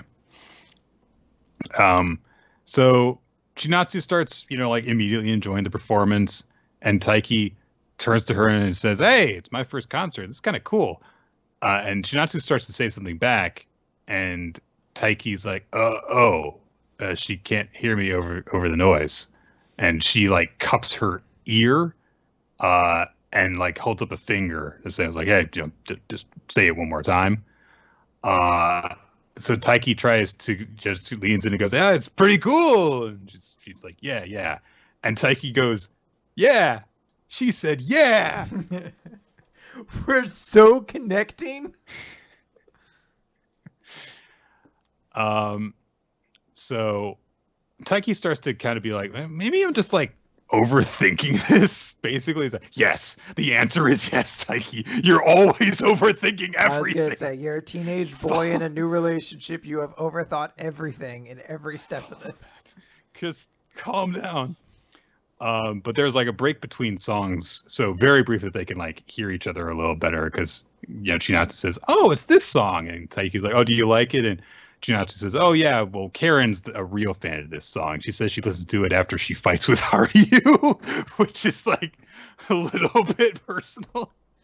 I was like, this is like one level of detail you probably could have kept to yourself. What do they fight about? Nothing. Taiki goes between several expressions, and then he just goes like, "Hey, Chinatsu, why did you invite me here today?" And Chinatsu's looking at him like, huh? So Taiki again realizes like, oh, I guess she can't hear me. Maybe she didn't have anyone else to go with her, because Karen did want to go to that fashion show and stuff. But Chinatsu gets kind of this weird look on her face, and then she turns to Taiki while he's like decided to give up on it, and she starts to give an answer, but Taiki can't really hear her now, and Chinatsu leans in to like, just we're in a crowd, I'm gonna yell it in your ear to say something. But the band really starts to pick up and plays a really hard note over what she says. So Taiki's just like, "What?" So she gives up for real this time. And Taiki tries to do the same thing she did before, like, "Oh, I'll cut my ear and hold it." And she's just like, no, we're not doing that right now. Look, let's just enjoy the show. And so Taiki's like, "Now I want to know." You tell me. You could have waited. Taiki. You could have just waited until there was no noise and then asked the important question, and she would have probably actually given you an answer. But nope. So now she's not going to. They leave after the performance, and Taiki tries to say, "It's like, oh, and what were you going to say earlier?" And Chinatsu's like, "Hey, your play starts at 3:30, right?" Yeah, it starts at 3:30. Okay, I'm going to go and I'm going to watch it. And Taiki says, "Okay, I mean, like, I'm not going to be performing in it." And Chinatsu very rightfully points out, like, I mean, you worked hard on the preparations to make it all happen, so it is, yeah, I'm going to support you, even though if you're not going to be on stage. Which I wish more people would realize, because it would make so many theater kids in the world happier if they show that kind of appreciation for it. Yeah. So Chinatsu heads off on her own way. Taiki waves goodbye, and then after he waves goodbye, he immediately transitions into facepalming, which is a good reaction because yes, you did kind of fuck up. But he's not even facepalming for that. He's facepalming because he's happy, and he like prances away like, "I went to see a concert with Chinatsu senpai."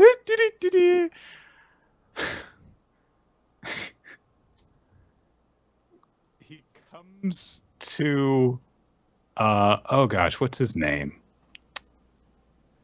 Nishida, the senpai on the volleyball team that I think is supposed to be the new captain, who's running a fortune telling stand. And so he's like, "Hey!" And Taiki's like, "All right, well, good luck with that." Nope, not gonna help you out for moral support. So he's like, come on. I've got no one else in front of me. And hey, my class is doing a stamp rally on one of the stations. Get you a stamp. You can have a prize if you participate. Come on. Let me tell your fortune. Do it. So Taiki sits down, and Nishida goes, puts his hands over the crystal ball, and of course, immediately, big dramatic. In mere moments, a tremendous ordeal shall befall you. And some people that I swear to God, Nishida must have this as part of his act. They come up to him and are like, I just did exactly as I said, and I found my wallet, and I heard from my ex, and my estranged brother's like, he must have, these people must be in on this. I don't believe he's actually this good. But of course, Taiki, is left to think about this because, okay, what the hell is he thinking? No, he's wrong. There's no way he's actually accurate. And anyway, it's really vague too. But he heads into the green room for his class of performance. And there's it just comes across the very loud announcement of Minami Nyama's in the hospital. Our prince is in the hospital. Oh man, yeah, Class 3D was holding a Ninja Warrior obstacle course. And she hurt her leg. It's something so absurd. Because, we all kind of knew this was going to happen. Oh, yeah. Of course, Taiki was going to have to play the prince in this thing because that's how you get the romantic tension of oh, but your other girl is the Snow White or whatever, Sleeping Beauty. So how do we get there? And I was almost a little annoyed when we got there because I'm like, God, this is so, the execution's fine, but this is such a trope at this point. But I do love them being like, oh, it's only because the last prince was injured participating in a Ninja Warrior obstacle course. Trademark. It could have only been better if they were like, there was a little boy in the road and she jumped down and got hit by a truck and I think she's been isekai'd into a new world. So of course they have a brief little moment of well, who's going to play the prince then? Oh, well, fortunately she doesn't have too many lines, but who's available? Everyone's out enjoying the festival, and the rest of us are occupied as actors or being the stage crew. And of course they all look at Taiki, who's just coming through the door, and there is just this moment where everyone goes, ah, and he goes, huh? And then they all go, ah, and huh, again. I'm not sure he doesn't actually realize what's going on, or if he's just not believing it that this is going to happen. But it is, because of course it is. Or we'll get a subversion joke in the next chapter. We'll see. So yeah, that's it for Blue Blocks this week. Yeah, it was fun. It was as it usually is. Yeah, I was gonna say it was a cute little series. I do enjoy kind of the frustration you feel in the moment of just when the loud concert's going on, they're both trying to talk to each other, and she seems to work up the nerve to actually say something kind of vulnerable or something like that. And yeah. It's oh, I couldn't hear you say it again. No, I don't know. It's effective. It's frustrating in a way where I'm I wanted to see these two kids talk fucking heart to heart and see what happens. It's good stuff. But hey, speaking of good stuff. Yeah, we talked about the worst. Let's get to the blurst. All right. Dororon. Chapter 32. Dororon. Kids are kicking it up into a new gear, Nick. It's the Ginchiyo gear. Here we go. Yeah.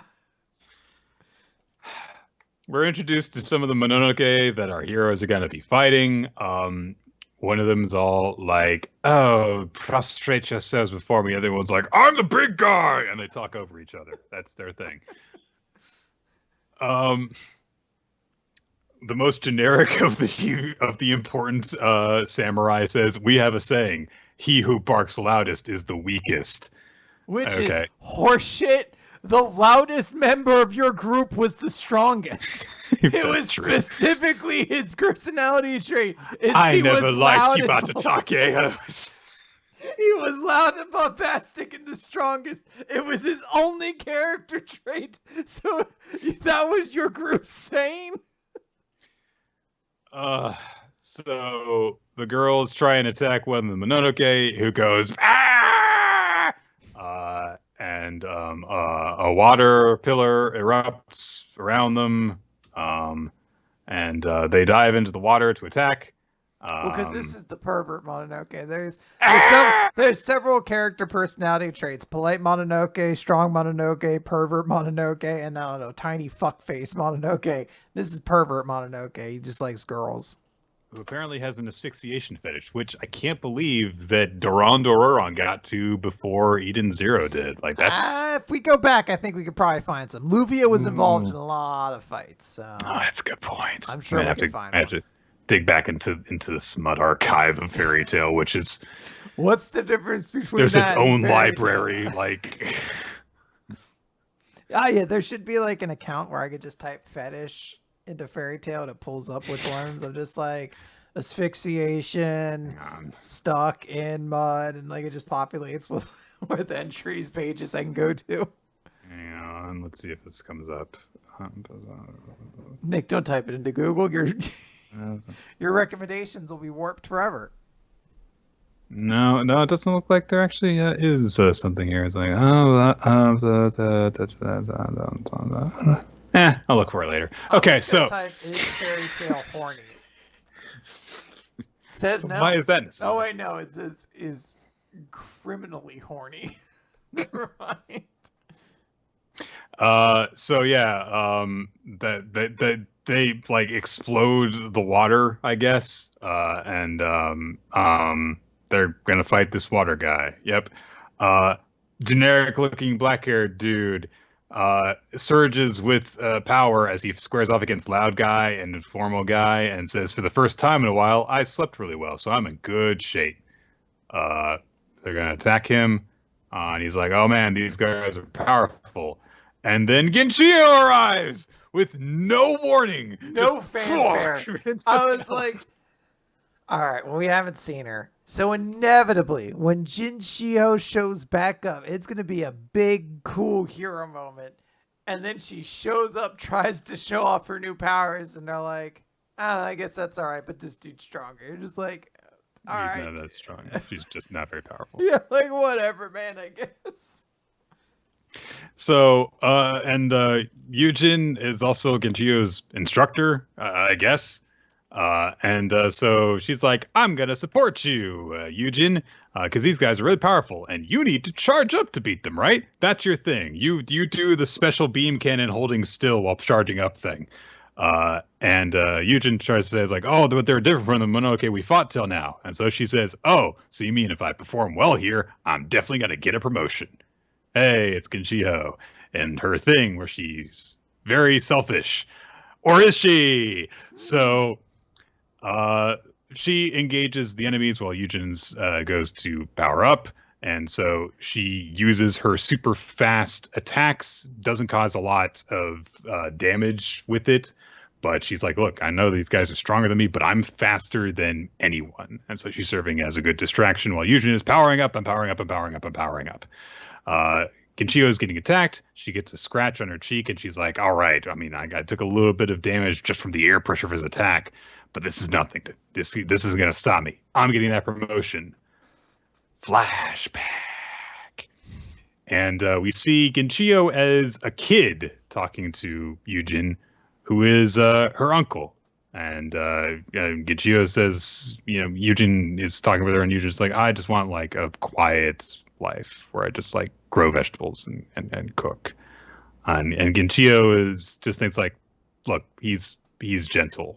He's got a natural gift for a sword, so he was forced onto this path and was given all these assignments. And because he's such a good guy, he took on all the help that he needed to give. And I've always been afraid that he's just going to die of exhaustion.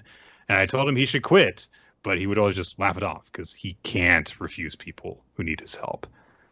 So I decided if nobody would stop him, if Eugen won't stop himself, I'd make him stop. I'm going to climb to the top rung of the ladder, and I'm going to fire Eugen. Whoa.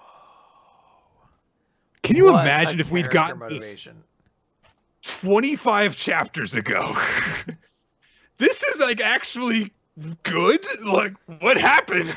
Yeah, I mean, look, it's a decent motivation for in like the very kind of weird like off center personality she has where it's tough to really explain it, but you're like, all right, in her weird way, this is kind of like an interesting motivation. I will be the best so that this person I look up to can finally rest because they are so overworked and everything like that. Like, I get it.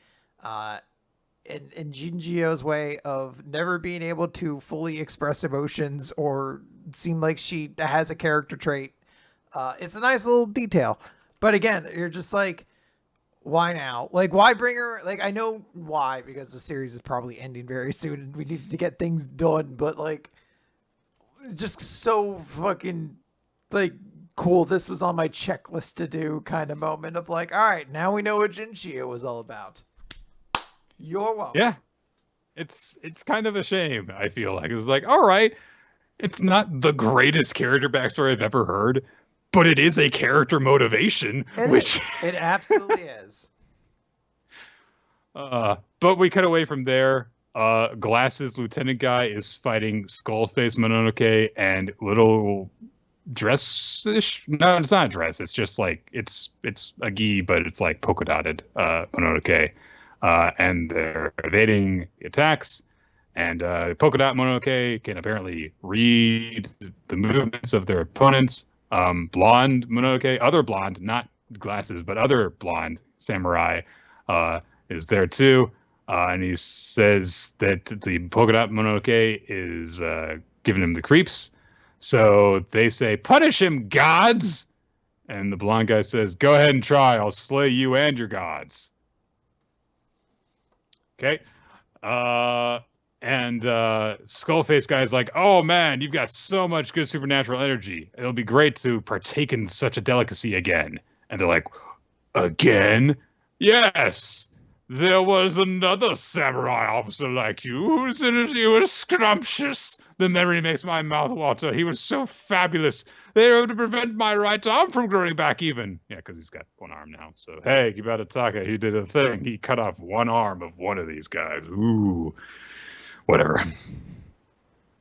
Glasses Samurai gets pissed off, so Blonde Samurai kicks him in the back and is like, why'd you do that? He's, well, you looked like you were going to lose control. And also, Mr.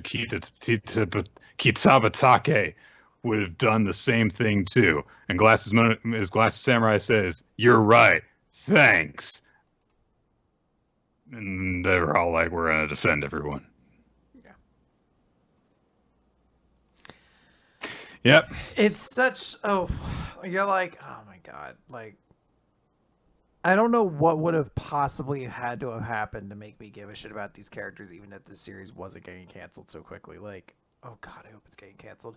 Like, because I think of like Tahashira or whatever from Demon Slayer, just like, I don't know, man. Like, there are some pretty long arcs that made me slowly start to care about those characters one after the other, and I'm like, this series is such anti-hype in every moment. I'm like, I don't know what they would have had to have done to get me to be like, fuck yeah, dude, Glasses dude's fucking, he's gonna be squaring off against fucking Strong Mononoke. This is fucking yes. I just don't know.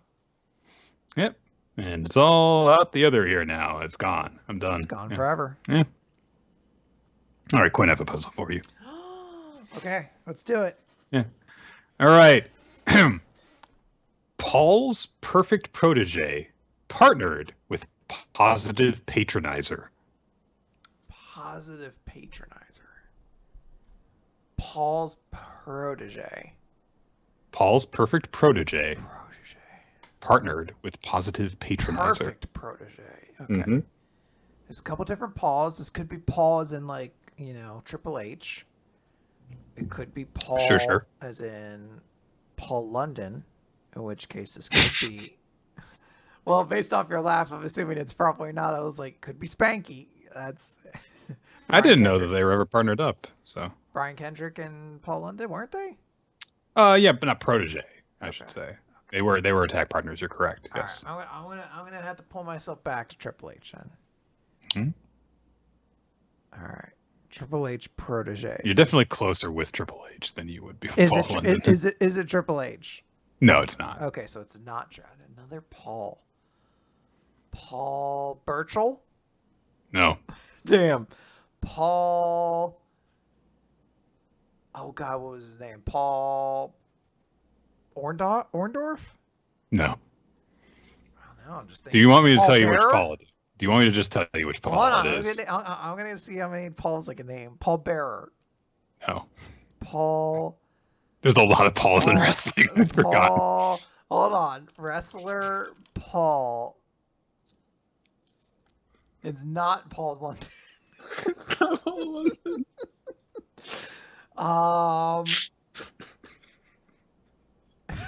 Listen to Paul. There's so many Pauls in wrestling. Is it? We've done Paul Orndorff. Is it do Paul Ellering? No, I could do a PPPPP and it would just be different Pauls, it turns out. Is it Paul? Is it Paul Heyman? Yes. Okay, there we go. All right. Wait, hold on. Can't go back. Is it Pauls. Is it the Big Show Paul, right? No. All right, Paul Heyman. Paul's perfect protege. All right. Partnered with Positive Pacemaker. Okay. Curtis Axel would have been his Positive protege. Positive Speaker, Bo Dallas. Yeah. And together they are the B team. That's right. There we go. All right, we got it. That, like, now that reference is about 5 years old, that is a little bit obscure. It was. I had to figure out which Paul it was, and then it all kind of came together. I don't think that people will understand that roughly this time 5 years ago, one of the most overact in all of WWE was just a joke tag team between two goobers who called themselves the B team because they thought it meant good stuff like the best. And it was just because they were a couple of goobers.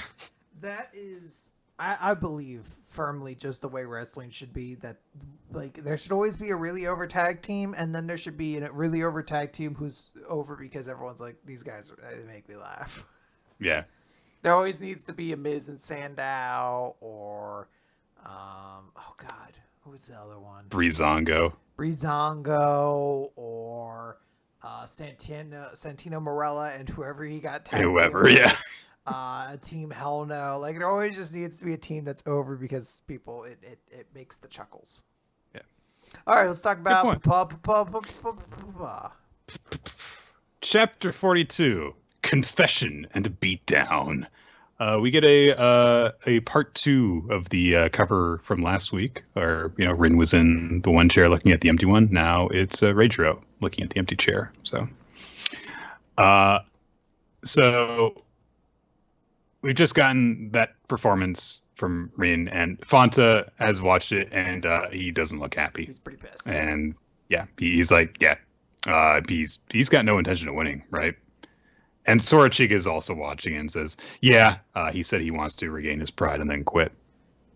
It's very crazy because in that moment you see Fanta sitting in a chair and you realize Maloli is like not sitting on his lap, but sitting basically on his knee so that she can just stare at Maloli, whose fucking Stepford sister or Stepford wife staring like dead-eyed straight in front of her. Just it's such a like kind of hilariously creepy moment. So Fanta's like, just get off me, and she's he there's stuff going on because Fanta's being an asshole. He's like, what a loser. He says it with a smile on his face, and in between all this, Mimin is saying, like, Maloli, you're so cute. Look at me. And they keep on having a conversation while ignoring her. Sorachika is asked if he can go and sit next to Lucky. And there's just like all just being weird siblings. Sorachika does go and to talk to Lucky. And he says, it's been a while. And Lucky's confused at first. And he's like, I guess it's been a while since, we had the meeting for the teams. And he says, no. It's really been a while. I missed you at the piano duet, so I thought I might not see you. But thank goodness. And there's just, Sorachika's just being kind of weird right now. and we haven't really delved into what goes on with them yet. So it's just kind of off-putting for now. We cut outside the meeting room where Furusu is just sitting by herself in a hallway, and she's thinking about Lucky and how he went through this weird metamorphosis and he's acting differently now. And she thinks to herself, if the old Lucky were in this situation, I'd be worried about him, but I don't really feel that way now. And she admits to herself, like, he's an important friend. He's helped me out a lot. And if he's not okay, then I want to help him. But if he is okay, then maybe... And then she's like, well, I'm going to go listen to him play. And then I'll know if he's all right or not. And I do like that we have this moment where she's like reflecting on this. And she's like, well, I guess he's okay.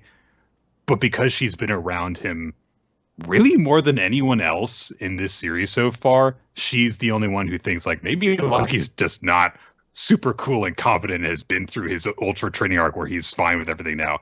Maybe there is something that's up with him, but I'm not sure. It's nice. So she gets up and she's kind of lost in her thoughts. So as she's getting up, she just bumps into Fanta, who is on his phone and is wandering down the hall by himself. He just like bumps her immediately right back onto the bench. And he says, oh, sorry. And he reaches out to help her up. And his hands are fucking huge. There's a picture where you see like his hand taking hers and just dwarfing it. So, yeah. She's, of course, surprised by him, but he helps her up and says, oh, that uniform, that's the same as Lucky's uniform. So are you his guest? And she's, very nervous, like, yeah. So he smiles at her and says, oh, sorry, I bumped into you. Enjoy the performance. And walks away. And that's just kind of it. Then we cut over to Reijiro. And Reijiro says to himself, like, look, I don't understand the music the way that Sorachiko was, but I could understand Saiba's performance just now. And I know that he wants to lose this. And he has, of course, recognized Saiba since the meeting. The mask didn't matter. Makes sense. So he actually directly asked to go up against Rin in this moment. And then we get a confirmation like, yeah, Mimin is going up against Maloli. And then Font is going up against Lucky. Yeah. So, and Reijiro, as he's taking his place at the piano, says, I wanted to apologize to Saiba for losing on purpose by instead having an honest battle now. And I never thought that he would want to lose. It's not like he didn't do his best, but I didn't think it would feel this awful. And he starts to play, and the fucking Buster Sword descends from the heavens. Because this fucking series is about pianos. And as he plays, the giant marching notes that had been summoned by Saiba get cleaved in half. And everyone like feels the resonance left behind by Rin's performance getting cut away. And Reijiro thinks to himself as he starts to play and he's tearing up, I did something horrible back then, and I'm so sorry. But Saiba, it's okay. I forgive you for everything you did. So just be you. You're my friend, and you were my greatest hope. And he reflects on their time and them being kids playing together. Just like us, Nick. Yeah, that's definitely what we were doing when we were 8 years old. Yeah, I'm sorry I stuck that glass in your piano. Yeah, I'm still a little angry about that. It's fair. You should be, because that is a crazy thing to do. I can't flip people off anymore, so. I broke your hands, yeah. That's how that works. Yep. All right, let's talk about Mashle Magic and Muscles, Chapter 117. Rain Ames and the strongest polearm user. So last time, whatever stupid tiny monster thing was joined by Lemon, and together they're like, we have to get this key working. Let's go. 1, 2, 3. All right, that was a practice round. This time, 1, 2, 3, and they try again. It's not working, and suddenly the wall smashes in. Are they both pulling on it? Is that what's going on? I didn't know if it was supposed to be, because I really wanted it to be that they're both going in an opposite direction. That's why, like, it's not working. But yeah, it is definitely curious. The door bursts open the wall, and there is a heavily tattooed man with a Cerberus behind him, just a 3-headed dog, and he says, "I'm the former death row inmate Gulbo Bateri, and I'm taking Mash back with me." And we end with the two of them just like, oh shit, this guy looks like bad news. Yeah. Cut over to Lance and Dot, who are meeting with Epidem, the pudding guy. And Lance is like, back off. I'll handle all this. And Dot's like, what are you are you stupid? Like, why would you handle it alone? Like, why wouldn't you just let me help you? I'm right here. And they start fighting each other. And Epidem's like, hey, guys, well, let's not fight. And Dot, like, with his face all mashed up, is just like, dude, your enemy. He's like, yeah, but let's be reasonable here. Like, what? And then suddenly Dot and him are at a table having like a conversation, and Dot's just like, it's like he doesn't even care that I saved him. All he ever does is insult me. And Epidem's like a psychiatrist, just like, I see. And how does that make you feel? And he's just like, well, you know, girls don't like me. And, you know, he's just like, why don't anybody like me? And Epidem's just like, yes, it's very true. It's always good to get these things off. Would you like to join Salvation? Dot's like, what? He's like, puddingology. And Dot, of course, at this point is just, yeah, of course he's a sucker. He's like, can puddingology save a hopeless soul such as myself? Like, yes. Concentrated sugars will take all your troubles away. Try a bite. This is what pudinologists actually believe. Yeah. Dot takes a big bite, and suddenly he's like, oh my god, it hurts. It hurts so much. What'd you put in that pudding? And it's like, yeah, stupid. Why did you eat the pudding? We cut over to Rain and Finn, who have encountered Delisaster, who I didn't know exactly what his character was supposed to be. But then they explain in this chapter, he's like, yo, everybody having a good time? I hope y'all are, because it's party time. Living that party life. What? Party. Slam it. Chug. And he's just a fucking party bro. Like, apparently he's every party bro too, because he goes from like, yo, and then popping bottles, chug, and then he's like, yeah, he's like, my hookah good, bros? Oh, yeah. Oh, that's the good stuff. Anyways, what y'all doings here? Y'all here to enjoy a little life? You get it? And of course, Finn's just like, please don't do. He's like, oh, you're giving me strong beta energy right now, boss. I gotta tell you, you gotta be a real Sigma. You need a drink. Finn's like, I'm not old enough to drink. He's like, oh, he's judging over here. And then, of course, Finn, or Rain, is just like, fuck this, you know, and just shoots a sword at him.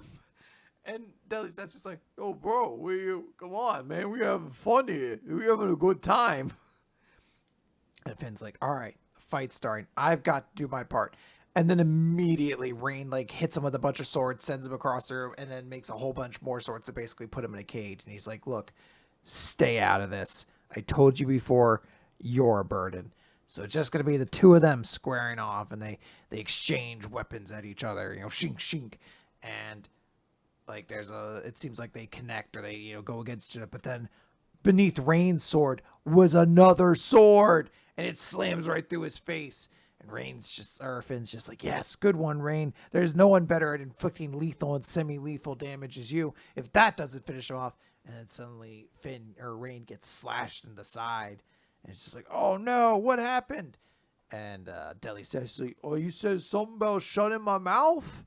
And we see that there's a sword just impaled into his head, just all the way down. It's like split open, and it starts closing, regenerating. He's like, Oh yeah, I want to see you do it. I want you to shut my mouth up, pretty please. Okay, thank you.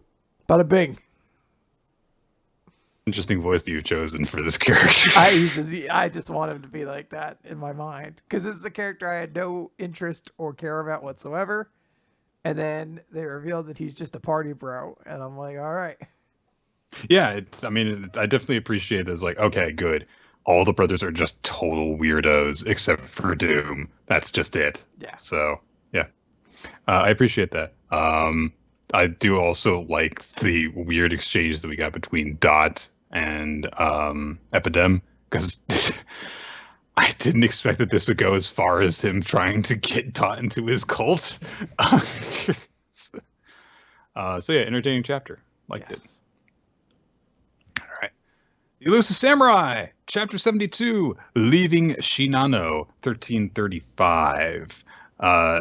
Tokiyuki returns from his exchange with Sadamune, and of course he's like, oh man, he almost killed me. And Yorishige says, like, yeah, you enjoyed that, didn't you?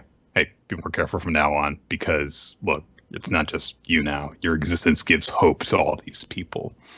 And all of these soldiers swarm Tokiyuki, they're embracing him, and they're saying, I can't believe that you're alive. I can't believe we're fighting for the Hojo heir. Miura, who of course insulted Tokiyuki before by all of his men picking their noses, goes to pick his nose with his sword, as in stab himself in the brain and kill himself. And Ayako and Kotaro trying to hold him back from doing it. So Miura instead bows before Tokiyuki, apologizes for insulting him. And he's like, I'm sorry for thinking that you were a lunatic and a pervert. And some others, comfort him and say, it's all right. I, too, thought he was a naked weirdo running around. But Tokiyuki gives some encouraging words to Miura. He takes the sword from him and says, look, my retainers must value living above all. Otherwise, I cannot rely on you. So Miura, apologizes again. He says that, look, you don't have to be so formal with me. You can call me Hachiro because, your station is above mine. So there we go. Tokiyuki's uncle gets up on a level. Could be a little louder about that. He goes up and just says, like, by the way, look, I don't have as big an announcement as Tokiyuki does, but just so you know, I'm his uncle, and I'm Takatoki's younger brother. And I've been writing letters to call for aid. So anyone out here who is a fleet rider, disperse these through the land. And which makes sense. It's like, yeah, Tokiyuki is alive, and we can spread the word of that now in order to get help. So they start to do that. And everyone is very encouraged by all this that has happened. And like, we can actually win. We can do this. Everyone's got hope among them now. And Yorishige turns to Tokiyuki and he says, what gives the greatest hope is not the passing exaltation of faith or revenge, but a real chance of victory.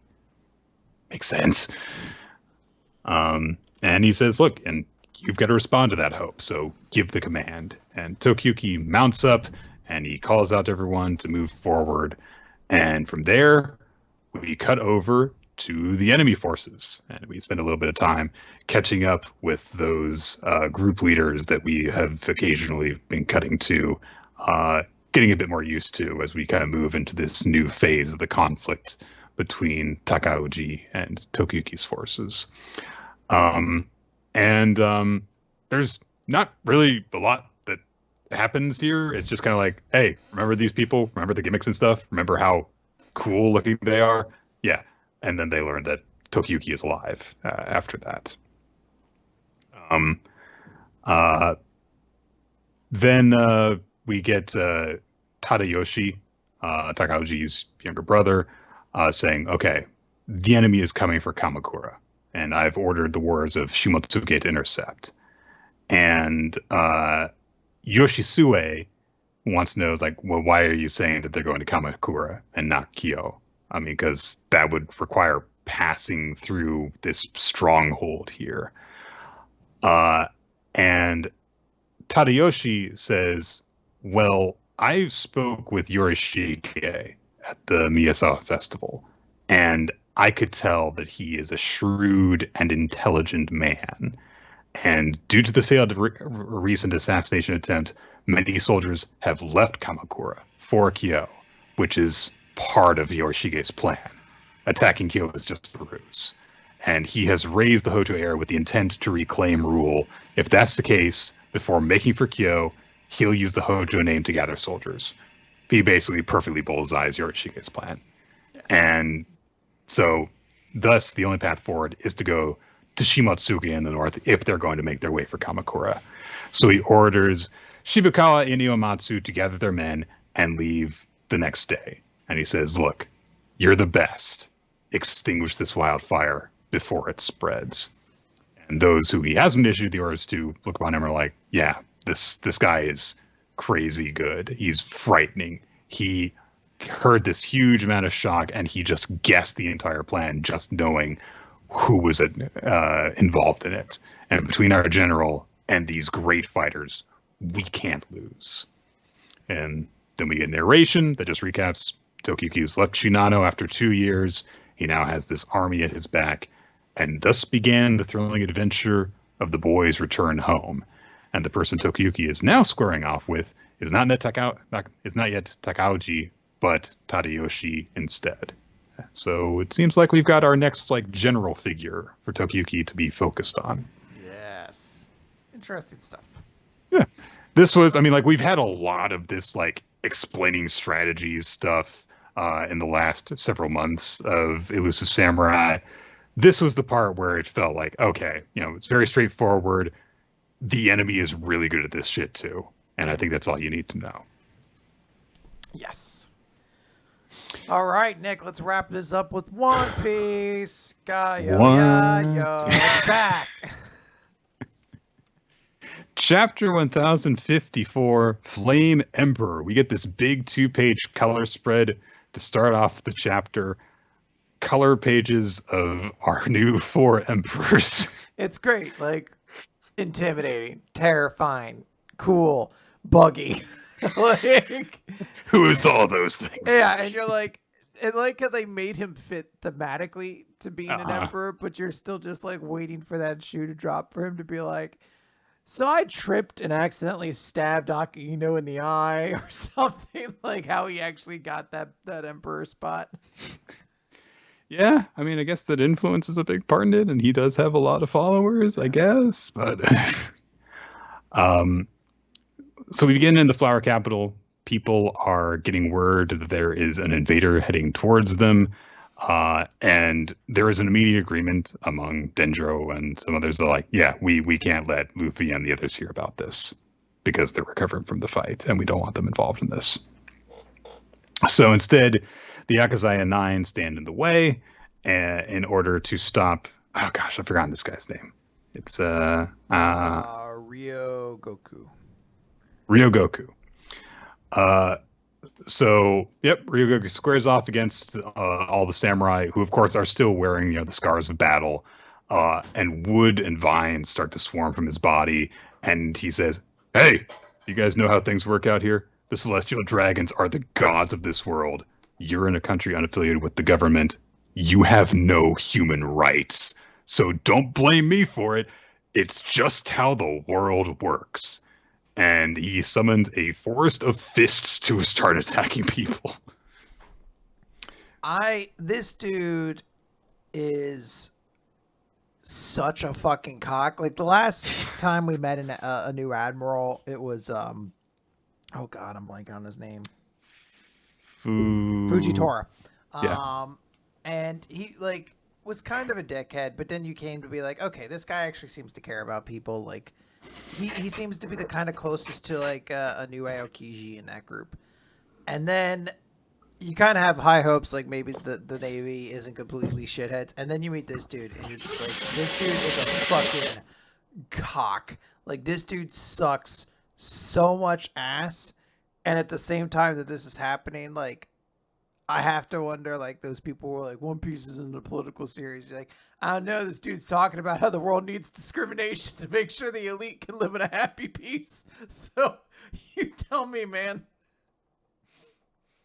Yeah, unfairness creates justice. If you can take over for a little bit, absolutely. please. So we revealed that he has the power of the woods fruit as he summons a collection of trees and fists made of trees to punch everybody.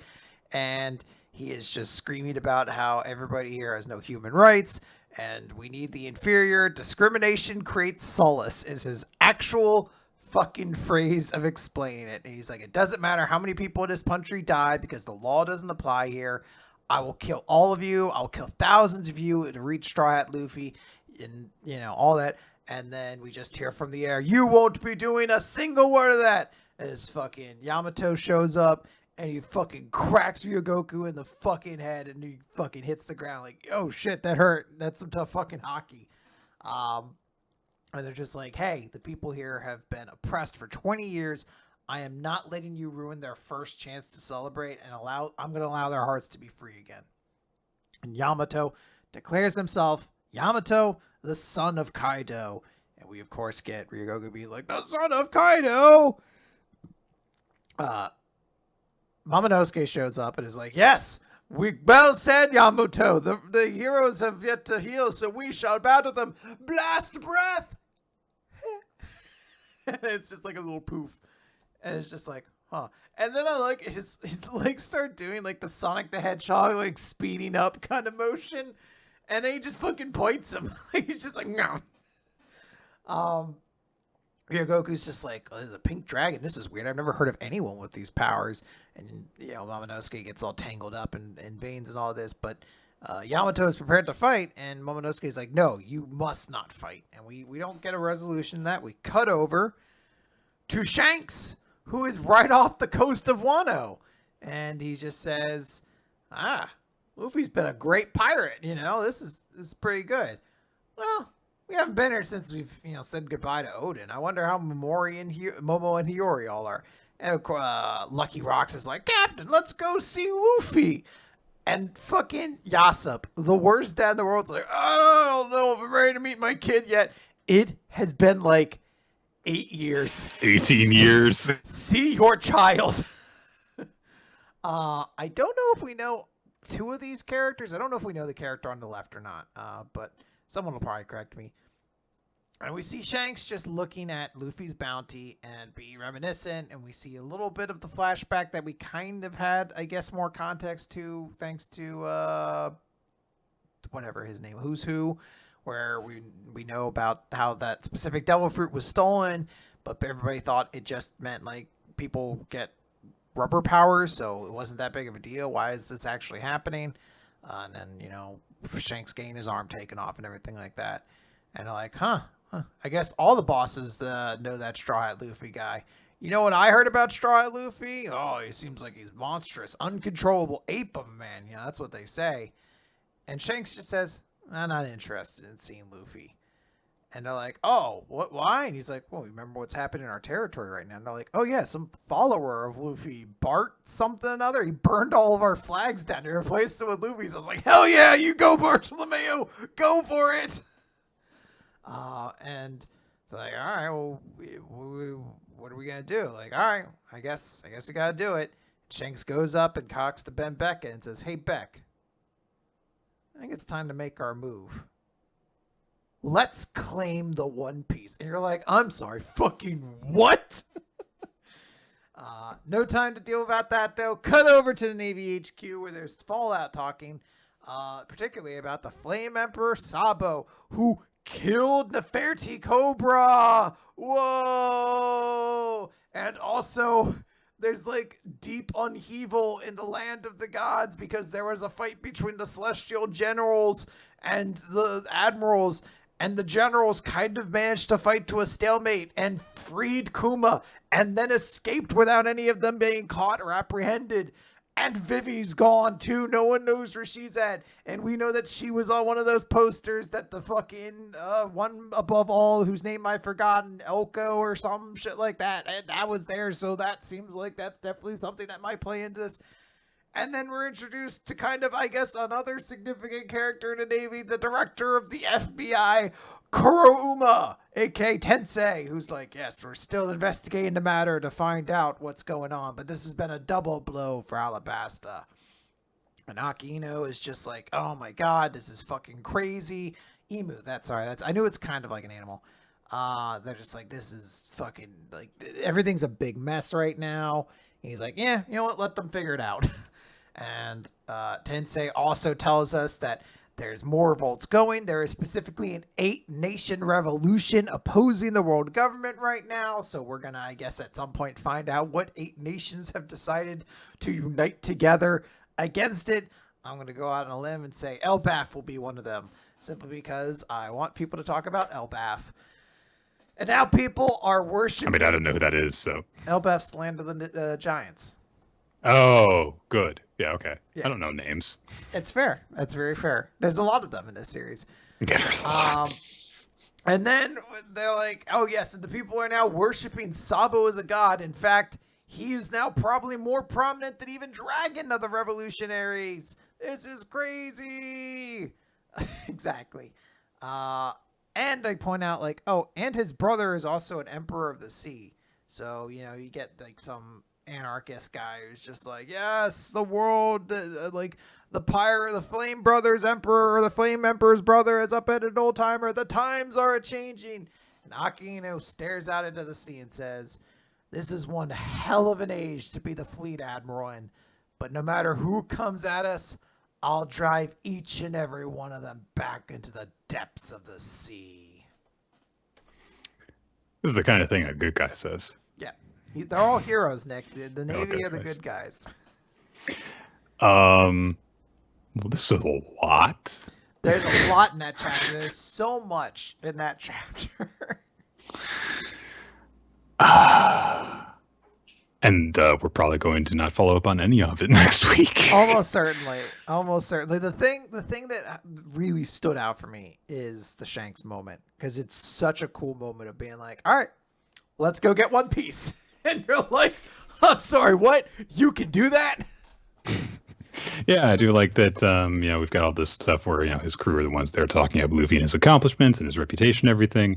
And then it's like, Shanks comments on like none of that. It's like, no, we're not going to see him. We're going to go claim One Piece, and you just kind of see him just like reflecting on their times that they've had together, and you don't really get, you know, anything but like, I guess, a vaguely fond recollection of his pseudo surrogate son, and that's just kind of it.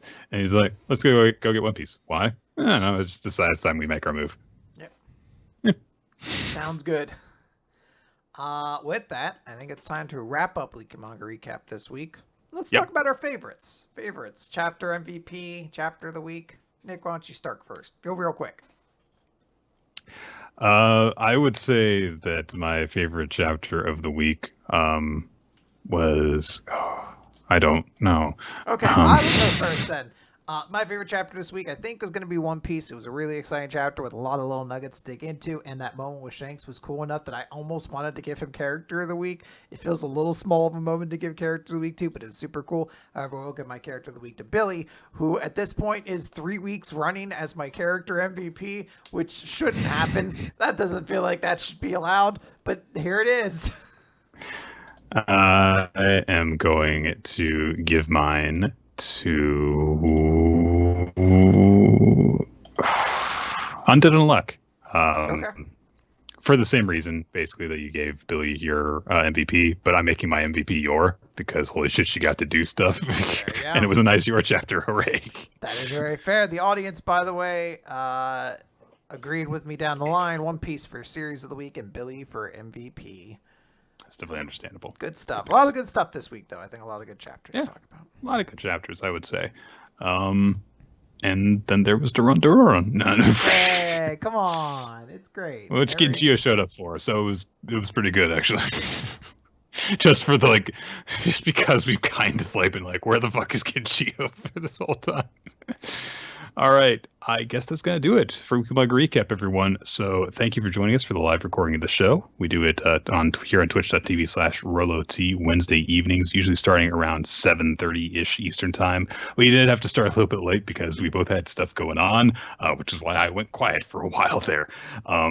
But to stay up updated on changes like that and to know exactly when we're going to be going live, you can do a couple of things. You can follow us on Twitter, twitter.com/RoloT, Time, WMR Podcast, and Quinn sends out a tweet to say when it begins, but that also goes out on our Discord server where you can participate in fun discussions regarding everything related to the podcast and also kind of not related to the podcast as well. There's like bi-weekly game nights that happen on there, just some general fun chats, but it's also a good place to talk about series that are getting recapped when the chapters come out and the current recommendation. You can use it to make your own recommendation by accessing the Google Doc that is maintained by Ninja X3i, which keeps track of fun statistics associated with the show, previous series that we have covered, MVP and favorite series voting, and year-end polls, and all sorts of great, helpful stuff.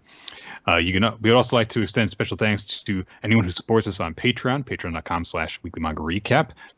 Just subscribe on there if you like anything extra associated with the show. We do extra episodes. We do monthly other recaps, or Quinn does. I don't, because I ain't reading that stuff. But we also want to thank people who help make the show what it is, because we do, of course, we do this video recording of the show, and that means that we need like a stream frame for it. And I didn't make that, and you didn't make that. So thanks for everything. Jack Stillitz, Wensleydale Cheddar, Ninja X3i, and Steve Mann, a tile art artist. You can see more of the fruits of their labor on the YouTube channel for the video versions of the show, where you can also see the introductory sequence done by Wensleydale Cheddar and Jack Stillitz. And also, the podcast can be listened to at weeklymangarecap.poppy.com. And now I have to stop talking again. Goodbye. That's pretty much going to be it for the episode. We want to thank everybody. I say stay tuned. Hopefully, we're going to talk about Pokemon Black and White next week. That's the goal, at least as of the moment. We're talking about all your favorite Gen 5 Pokemon, like Vanillish and Solosis, and the Goth Pokemon that aren't as horny as you would expect. But there is a Stomp Pokemon, and that's hornier than you'd expect. So, but that one I think might be Gen 6 or 7. I don't know. It's somewhere later in the series. Anyway, we're going to talk about all your favorites. And the elemental monkeys, I guess. So that is going to do it for Weekly Manga Recap this week. I hope everybody enjoyed themselves. I hope everybody had a great time. We'll catch you later. Bye.